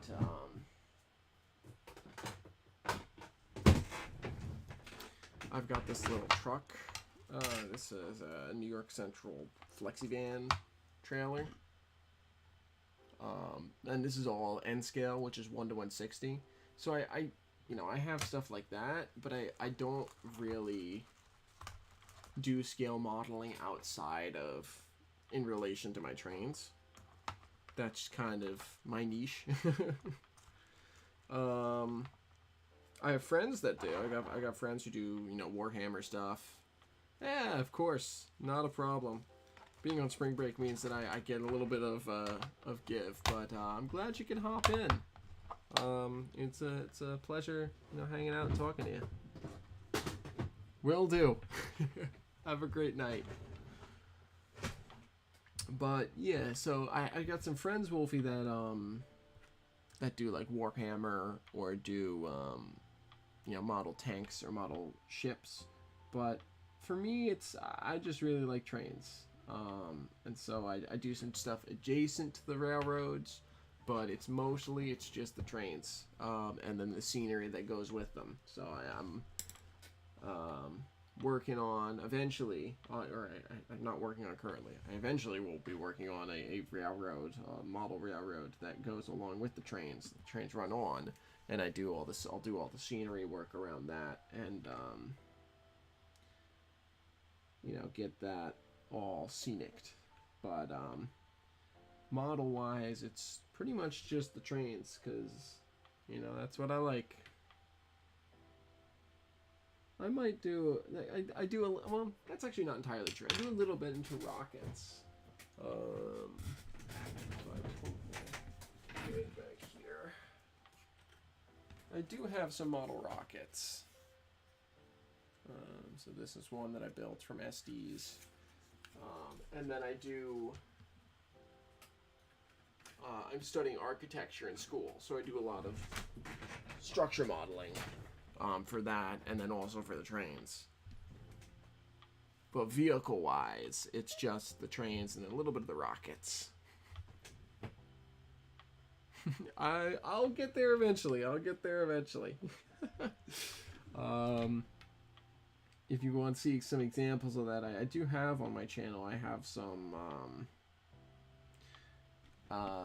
videos on some club layouts that I'm a member of, some model railroad clubs that have train layouts that I run my trains on, and you'll see some pretty good examples of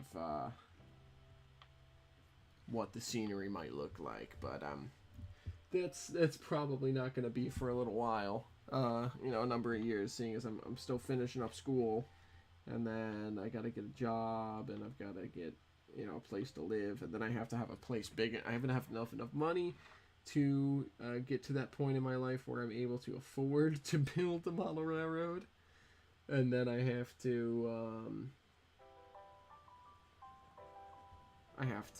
you know, have enough space to do that and so on. Yeah, it's been pretty good scenery on some of those club layouts I've run on. And just other people's model railroads. Actually, I'm working on a video right now that hopefully will be out next week, of a guy who was on the cover of Model Railroader magazine, which is like the monthly, you know, one of the big monthly magazines that comes out in the model railroad world. And this guy's scenery is gorgeous. He's in the same scale as me, 1 to 160, but he models the 1950s, the Great Northern Railroad through Minnesota? I think, oh no, Montana. That's the one.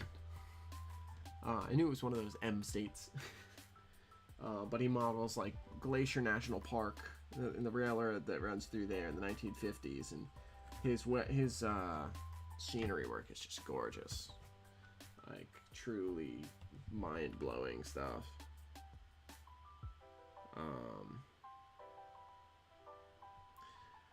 But hopefully someday I'll get to that. But in the meantime, I'll probably start, hopefully this summer, once I have a job and I'm settled in wherever I'm going to be living. I'll hopefully start building a small little model railroad. That won't be a full thing that I want to do, but it'll be a start. Oh yeah. For sure.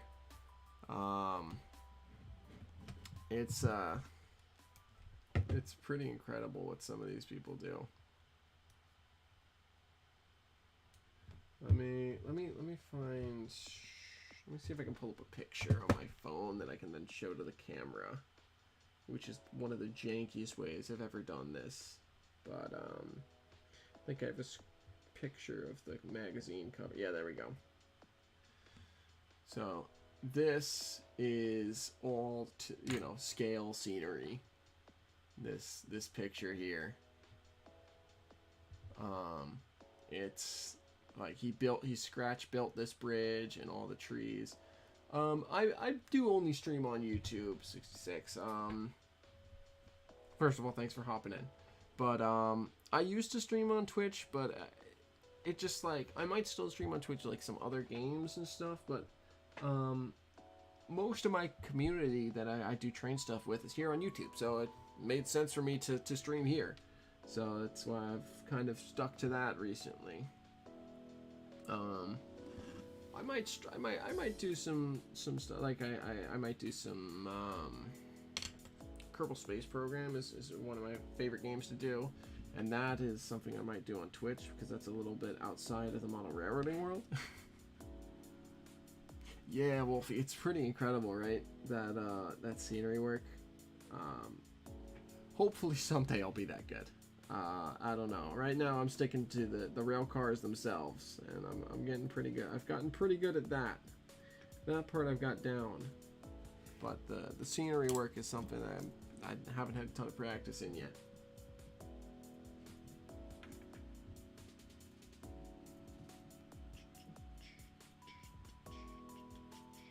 Let's add some random rust spots along the sides of the cars. And then this will be... Thank you. I don't know. I don't have a TikTok because I'm worried that I get sucked into it. I have some pretty severe ADHD, and so the death scroll is it's something I'm very susceptible to. But I don't know. I might start a TikTok just to post things and not really watch things, but we'll see. But yeah, I'm mostly just here on YouTube. And thanks, Wolfie. That I hope. Nah, I think I will. It'll just take me some time. Like I said, this skill has taken me 7-8 years to develop, so it's something you learn over time. But anyways, let's finish up this rail car here for the night. Got this.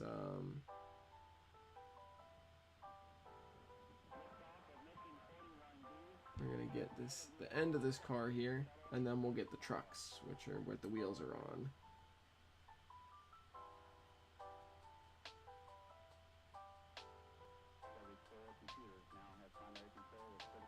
Let's get some light rust on there, and then we're gonna get also some down here at the bottom in these poling pockets. These little circle bits here are from the days when railroads used what was called poling, which was literally you have a train car on one track and a locomotive on another track, and you'd put a literal pole, a stick, between the two, from the pocket on the front of the train, a locomotive, into a pocket on there, and you would shove the train car on the adjacent track. It was crazy. Hey, glad to see you. Thanks for hopping in tonight, man. I'm just doing some weathering on this Penn Central 40-footer. We're getting pretty close to done here. So I'm pretty happy with how this is coming out, but I'm glad you hopped in. How are you doing tonight?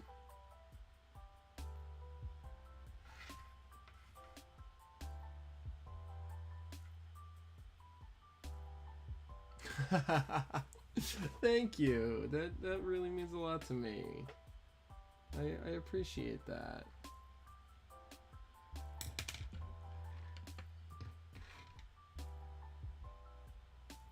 It's taken me, like I said, long time to get to this point, but you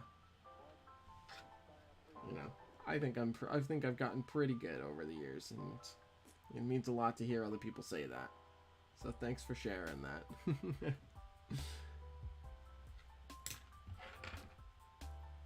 It's taken, still, years and years of practice, and it's also what it has taken is hours and hours of just looking at pictures of rusty train cars on Google. If I'm being honest, that has taken many an hour of my day spent just scrolling on Google, looking at all of the rusted cars. Ooh, hand laying ties, nice. That is, yeah. Making ties and hand laying rails is something that I am not brave enough to get into anytime soon. That is something that is on a whole nother level of precision and skills that I don't have yet. Maybe someday I'll have them, but not yet. So I wish you luck on that journey. But I'm glad you hopped in. It's good to have you here.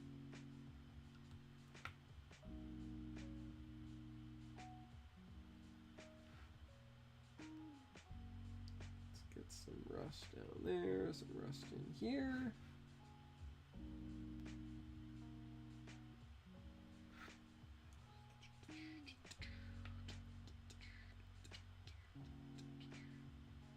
There we go. Ooh, it's really hard to get the camera angles on this, like, car ends. I need a taller camera. Okay, and then let's get a whole bunch down at the bottom here.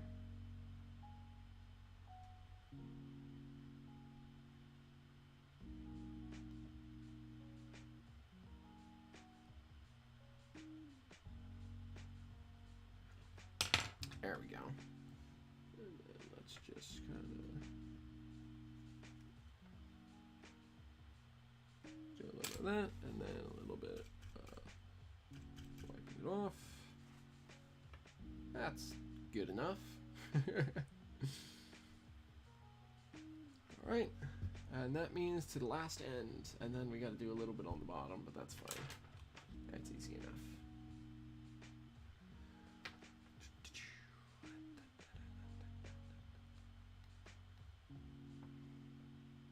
Yeah, switches is I look at those fast track switch like jigs, and I'm like, I'm good. I'll pass. I will pass for now. Ah, thanks, Wolfie.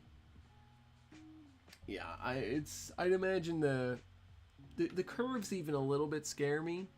Just keeping the gauge right on the curves. The straights, I could probably get around to doing, but it's the curves, and especially those switches. That's what scares me. So and in N scale there's a lot of good, code 55 low profile rail.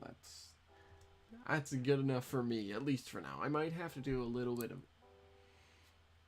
I'll have to do a little bit of handling eventually, just because it's something you gotta do. You gotta do it. It's just part of the hobby, and it's something that I think is super cool. When I see hand laid track, it almost always like looks really good, runs really good, like better than a lot of manufactured rails. But it's just so daunting. It's so daunting for me to get into. So I don't know. Someday I'll get into it. As with most things in this hobby. Someday I'll get into it. For now, I just stick with what I know, which is making cars look old and dirty.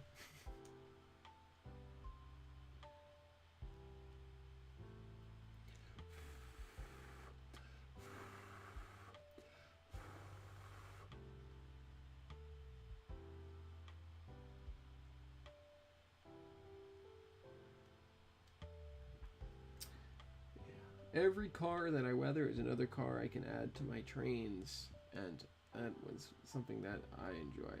Just this week, yesterday night, well, technically 2 nights ago now because it is officially Friday. Happy Friday, everyone. But Wednesday night, I was at my local club back home here while I'm on spring break. I went to my club to run some trains. Of course, by the time I got there, but just about everyone else had already gone home. Because I was not paying attention to the time.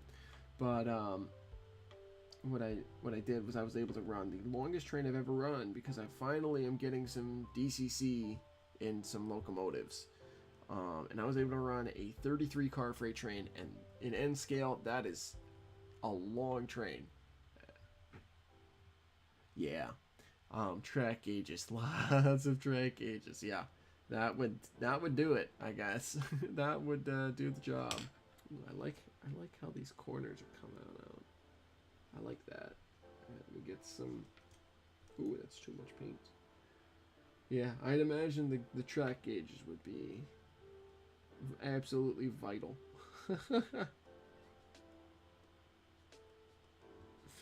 There we go. Really rusty interiors of those pockets, those polling pockets.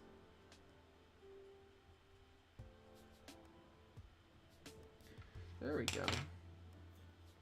I think that's good enough. It's kind of blurry on camera, but it looks good to me in person. That's what's important. Okay, and now, hi. Glad you joined us. So what I am doing is I'm actually kind of finishing up right now. But what I'm doing is weathering a model railroad car. So what that means is basically, where did it go? In real life, you know, railroad cars are made of metal, and they're painted. And over time, you know, between the rain and like bits of rocks and stuff kicking up and the sun and stuff, the paint on the rail cars gets faded and chipped, and where the chips happen is where rust starts to build up. So all of that together is what's called weathering on a piece of equipment. So when you get a model railroad car, it's all nice and clean, shiny plastic like this. But I like my trains to look as realistic as I can. So I take paints and powders and I make them look like this, which is much more realistic, much more, you know, dirty and rusty. And I really enjoy doing that. So Onyx, to answer your question, that's what it is. And Wolfian66, thank you so much. That means a lot to me, to hear you guys say that. It's so fun to share this stuff online. It's really fun. Pretty much before and after. Do I have another? Oh, somewhere. Where did it go? I have another one. It's the exact same car. I can get a before and after going.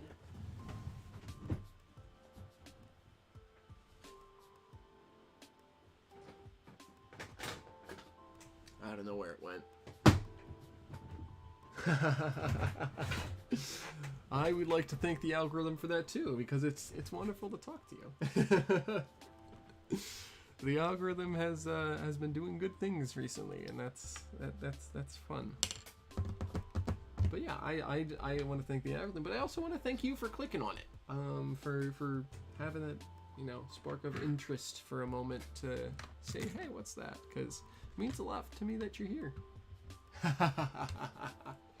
Yeah, sometimes the algorithm does the most strange things, and you wind up in the parts of YouTube you'd never expect to find yourself, and yet you know, the algorithm knows what it's doing, I guess.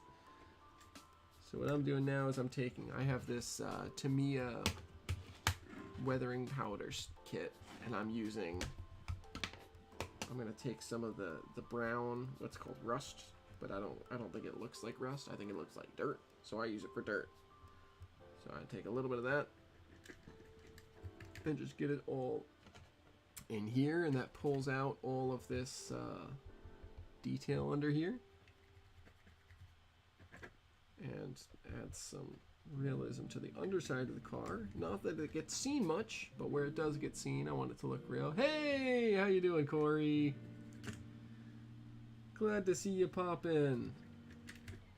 I've been weathering up this Penn Central 40-foot boxcar here tonight. Yeah, a little bit. Well, to be fair, when I started, it wasn't that late. It was, when I started the stream tonight, it was like 10 o'clock. And it's taken me this long to do this one car, because that's how long it takes. But yeah, a little bit of late weathering never hurt nobody. No, except for when I do it when I'm procrastinating schoolwork, and then it hurts me a little bit, but you know, that's fine.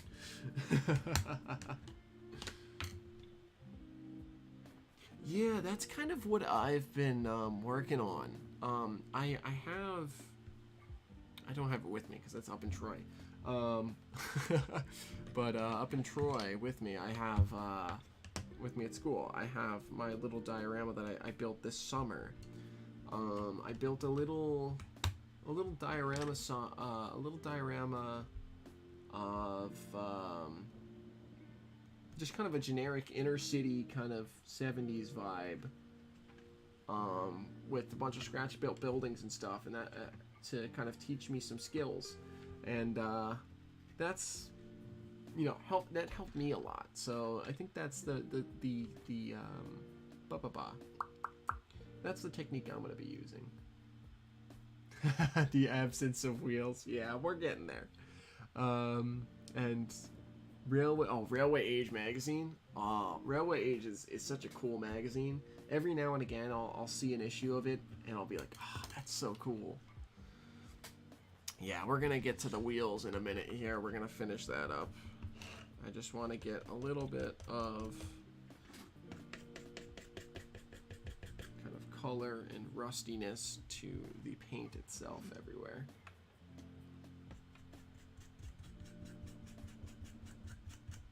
There we go.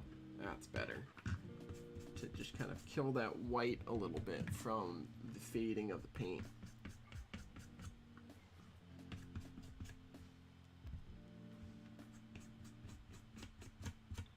There we go. Now it's good. Let me get just a little bit on the ends. I've kind of already done that pretty well with my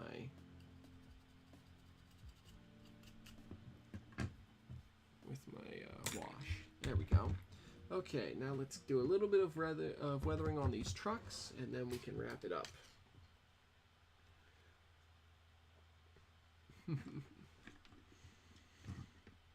Alright, we're going to get just dots of rust down here on those... Ooh, on those springs, and a little bit under the journal boxes, just a little bit on the journal box faces. Flip it over, do the same.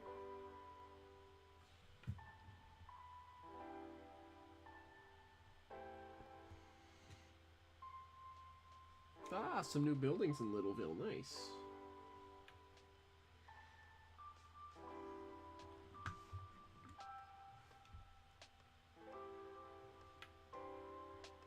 Yeah, how have class have been going for you, Corey? Hopefully not too rough.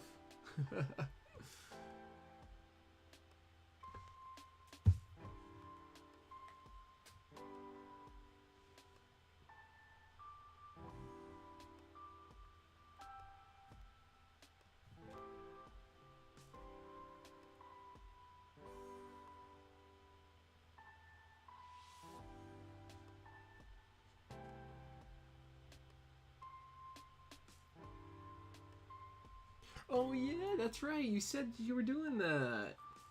That's exciting. I forgot that you'd said that, Corey. You're gonna get that for that club. So right now I'm home down in Dutchess County, but I'm at RPI right in Troy with you for school. Although I'm in my last semester, so I won't be there for too much longer.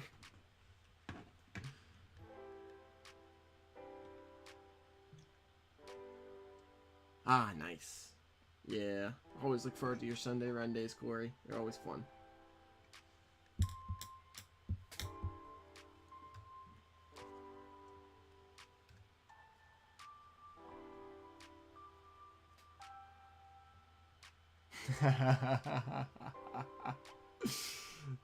That's fun. Yeah, that sounds like it's gonna be a lot of fun for you. It's gonna be a good time. Alright, I think the trucks are done. So let's get a little bit of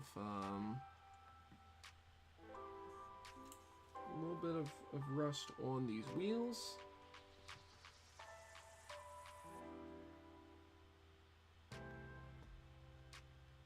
Ah, nice.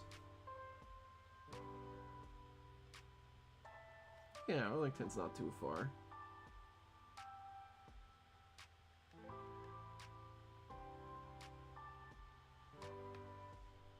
Oh my gosh, Troy Union Station. Troy Union Station, I could talk about this for about an hour probably. Troy Union Station was so beautiful. From an architectural standpoint, but also from just like a railroad design standpoint.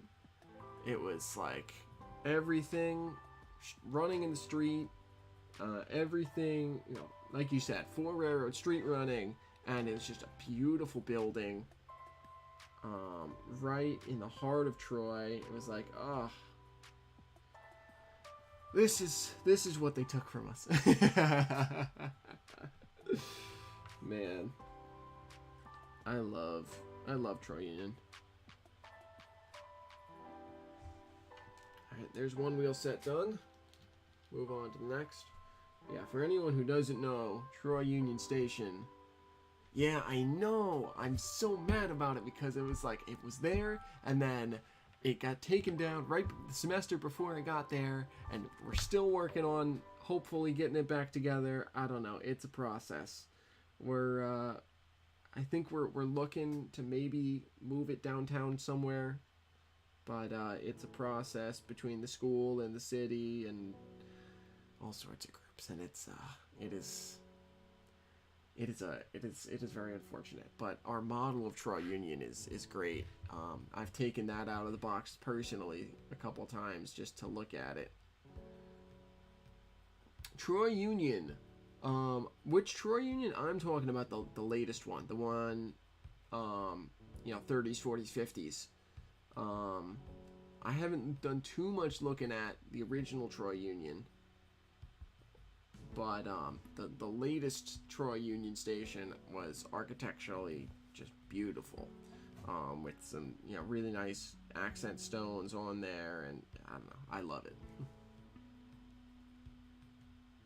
I assume that's the one Corey's talking about as well. But for people who don't know, Troy Union Station was a railroad station in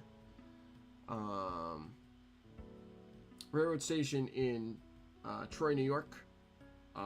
That was the kind of Troy is a city about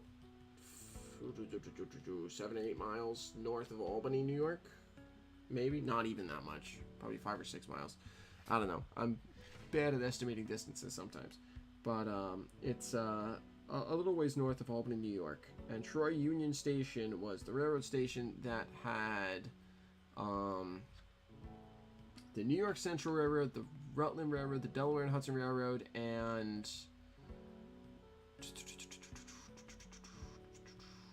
what was the fourth railroad? Oh, my brain is blanking. Whatever, it had 4 railroads that served it all at the same time. They all would serve the railroad, serve the station and the city of Troy, therefore, with passenger service. It ran, the tracks for it ran right in the middle of modern day 6th Ave, I believe, if I'm remembering correctly, and it was really just a beauty. B&M, that's the one I forgot, the Boston and Maine. Thank you, Corey.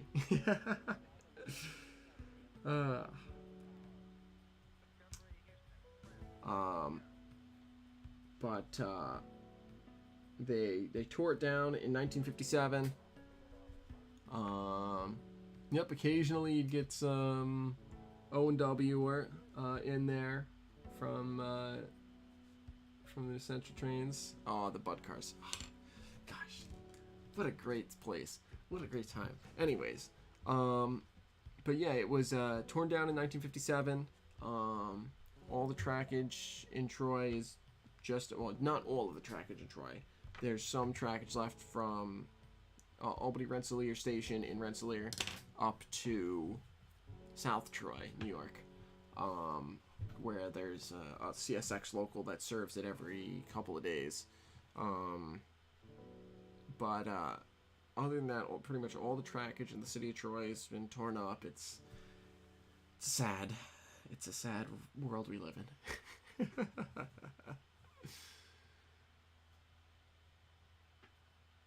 The B&M Roundhouse is still being used. Really? I did not know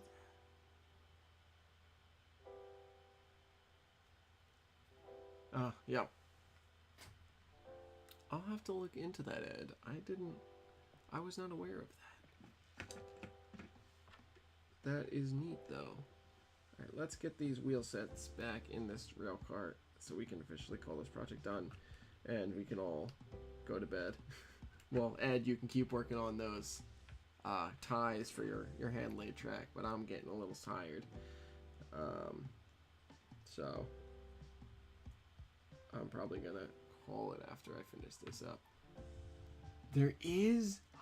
Oh my gosh, I did not know that, Corey. I will have to look that up and watch that as I go to sleep tonight, because that sounds beautiful. Oh my gosh. But anyways, to get back to what you were talking about with the NEB&W, yeah, the models of some of those stations are just truly beautiful. Beautiful, beautiful. We have hopes. We have high hopes that it will come back together, but those hopes will not be realized for, you know, if it does come back together, that's not going to happen for another probably 4 to 5 years before things actually come back together and get assembled. But anyways, here is the finished product, quote unquote. I really wish I could find... I have somewhere. It might be up in my apartment up in Troy, actually, is where it might be. But I have somewhere. I have another one of this exact same Penn Central 65638. Let me take one more look here and see if I've got it in my box and I just didn't notice it. Take out my box O trains.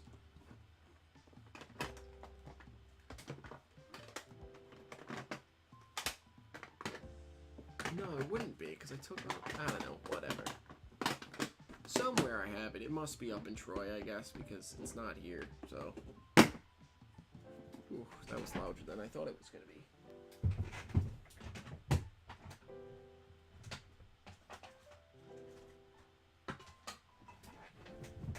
But now, I can take Penn Central boxcar that we've completed. Let me give it a... Give everyone a once around here. This is the car end. The other side. Middleburg and 8th. Oh, really? Very interesting. There's the roof. All these holes are where the original model, which actually, fun fact for you two, Corey and Ed, that we noticed at the very beginning of the stream. This boxcar, about as old as the Penn Central itself. This was a model that River Rossi made for Atlas in Italy, 1968. This model is very old. And now it looks so. But yeah, this model is 8 months. Yeah. 7 or 8, I can't remember what month it depends. I think it was February, so 8 months younger than the Penn Central itself. I got this along with about 100 some odd other models from that same era, from a family friend who their brother had an N-scale model railroad, and he passed away back in the late 90s, I believe, or maybe it was the early 90s. I can't remember off the top of my head. But so they had just had all of these, model railroad cars just laying around. They didn't know what to do with them, and then they saw on my mom's Facebook page that I was at a train show doing stuff, and my mom had posted something, and was like, oh, well, would Dennis want any of them? And so I got 100 some odd, I think it was like 130, something like that, freight cars from like the late 60s through early 80s, like that era of models for free. And I was so thankful. And now I'm slowly getting around to, I've had to upgrade them all with, I've had to modify all I cut off the original horn hook couplers, and I've had to add the Microtrains couplers, and I've had to upgrade all the trucks, and modifying them, and I'm finally getting around to weathering some of them, so absolutely, handed down is always the best. That's how you know, because if it's coming from a good home, going to a good home, and that's the best thing. But yeah, so that's what these holes are from the original model. Had the running board on there. I removed the running board, and I trimmed off the bits of plastic that really held it in there. And I'm just gonna, when I get back to Troy, I'm gonna fill those little spots with some modeling putty, and then if you notice, I did some heavy rusting around those holes, so that'll be easy. I can just fill up those, and then get a little bit of rust on top, some heavy rust, and then it'll be good. The southern start of this Uncle, really?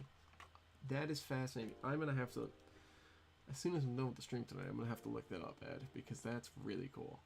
I did not know that. But that's cool. Anyways, but yeah, so this is the top of the car, the ends of the car. I'm happy with how this came out tonight. I can now hook it up with my Penn Central caboose and my other Penn Central car.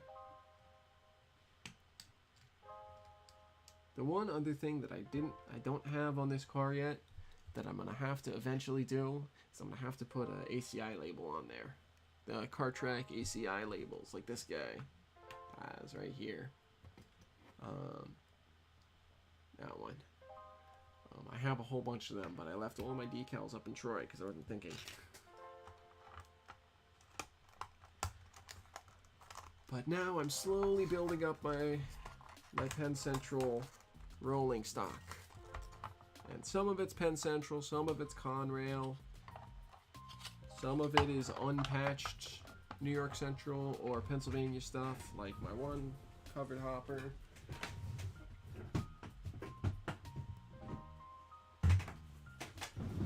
What is here?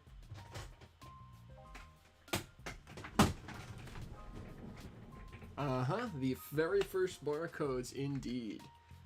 Fascinating video by a guy called Peter Dibble on YouTube about that. Great channel. Love his videos. They're very informative and well made. Oh, that's not the boxcar that it was. But yeah, his video is actually the reason why I decided I wanted to get CarTrack on all my models. And I found a guy, found a seller on eBay that just sells a bunch of CarTrack decals, and I said yes please, and I bought two sheets of 60 labels each, so that's 60 cars total worth of CarTrack. What is my major? My major is architecture. I am in my 5th year of architecture school at RPI, and I'm both excited and nervous to finish this semester.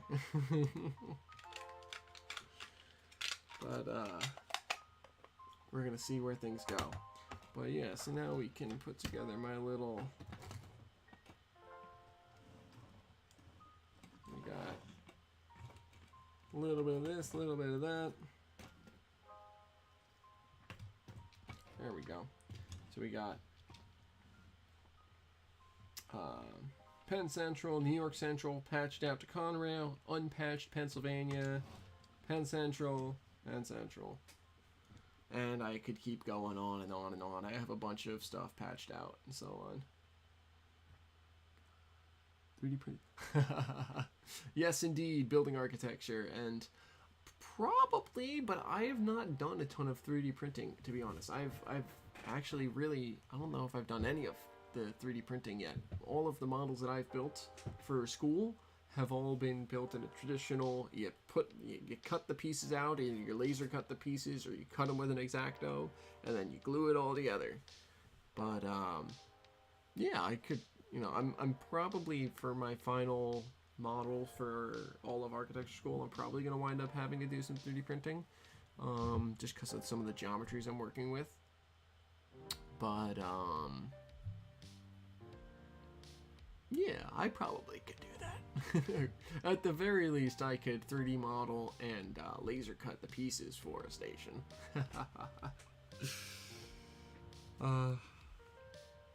Anyways, let me start putting some of this stuff away.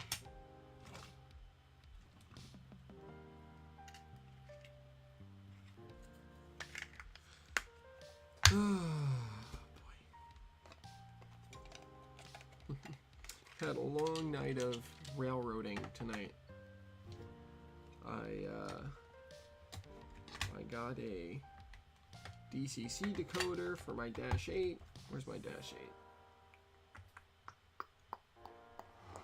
Where did I put that Dash 8? Somewhere it's around here. I know it is. Oh, there it is. It's under hiding underneath my brushes. I got a DCC decoder for my Dash 8, but I don't have my DCC system with me because it's up in Troy.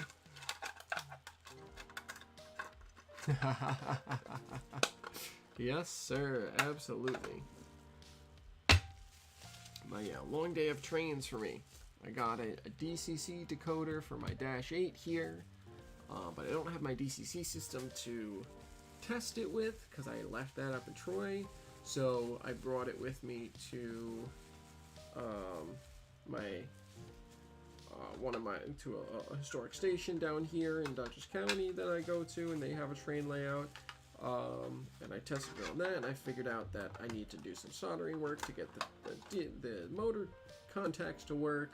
So then I was there, and then I came back here, and then anyways, long day. Do I do commissions on buildings? I might. I have not yet. I haven't done any commissions on anything yet, but I'm thinking about starting that. I'm definitely going to start some point in the next probably couple weeks. I'm going to start up a system for commissioning weathering on locomotives, cars, and I didn't think about doing commissions on buildings, but I might.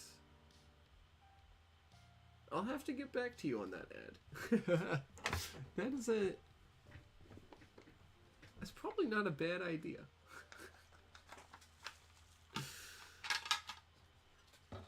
Yeah, not many kits for not many kits for that Centennial celebration era.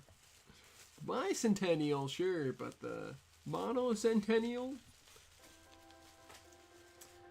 That is certainly not an era that you see very often, but a model that is very cool an era rather that is very cool to model.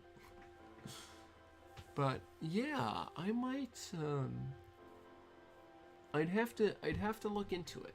I won't say for sure that I'll definitely would, just because I haven't looked into it. I haven't thought about it. Yeah. That's probably not a bad idea for me to do, huh?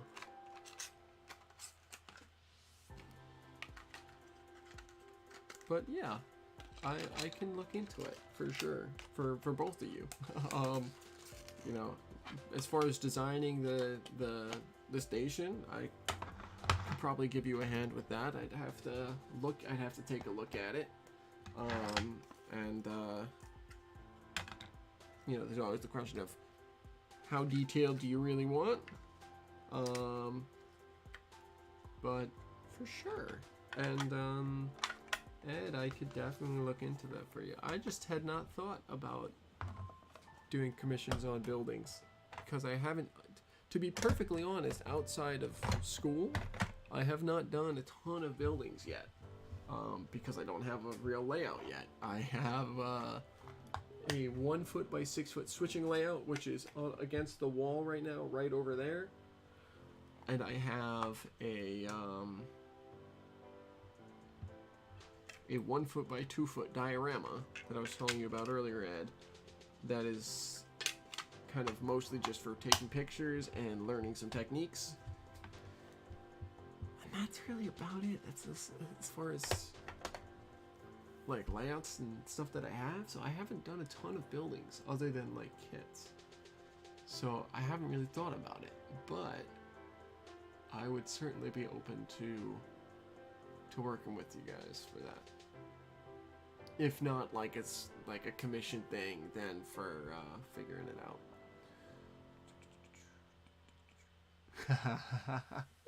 I do have, well, yes and no. I have a program that I do all my 3D modeling in. It's called Rhino.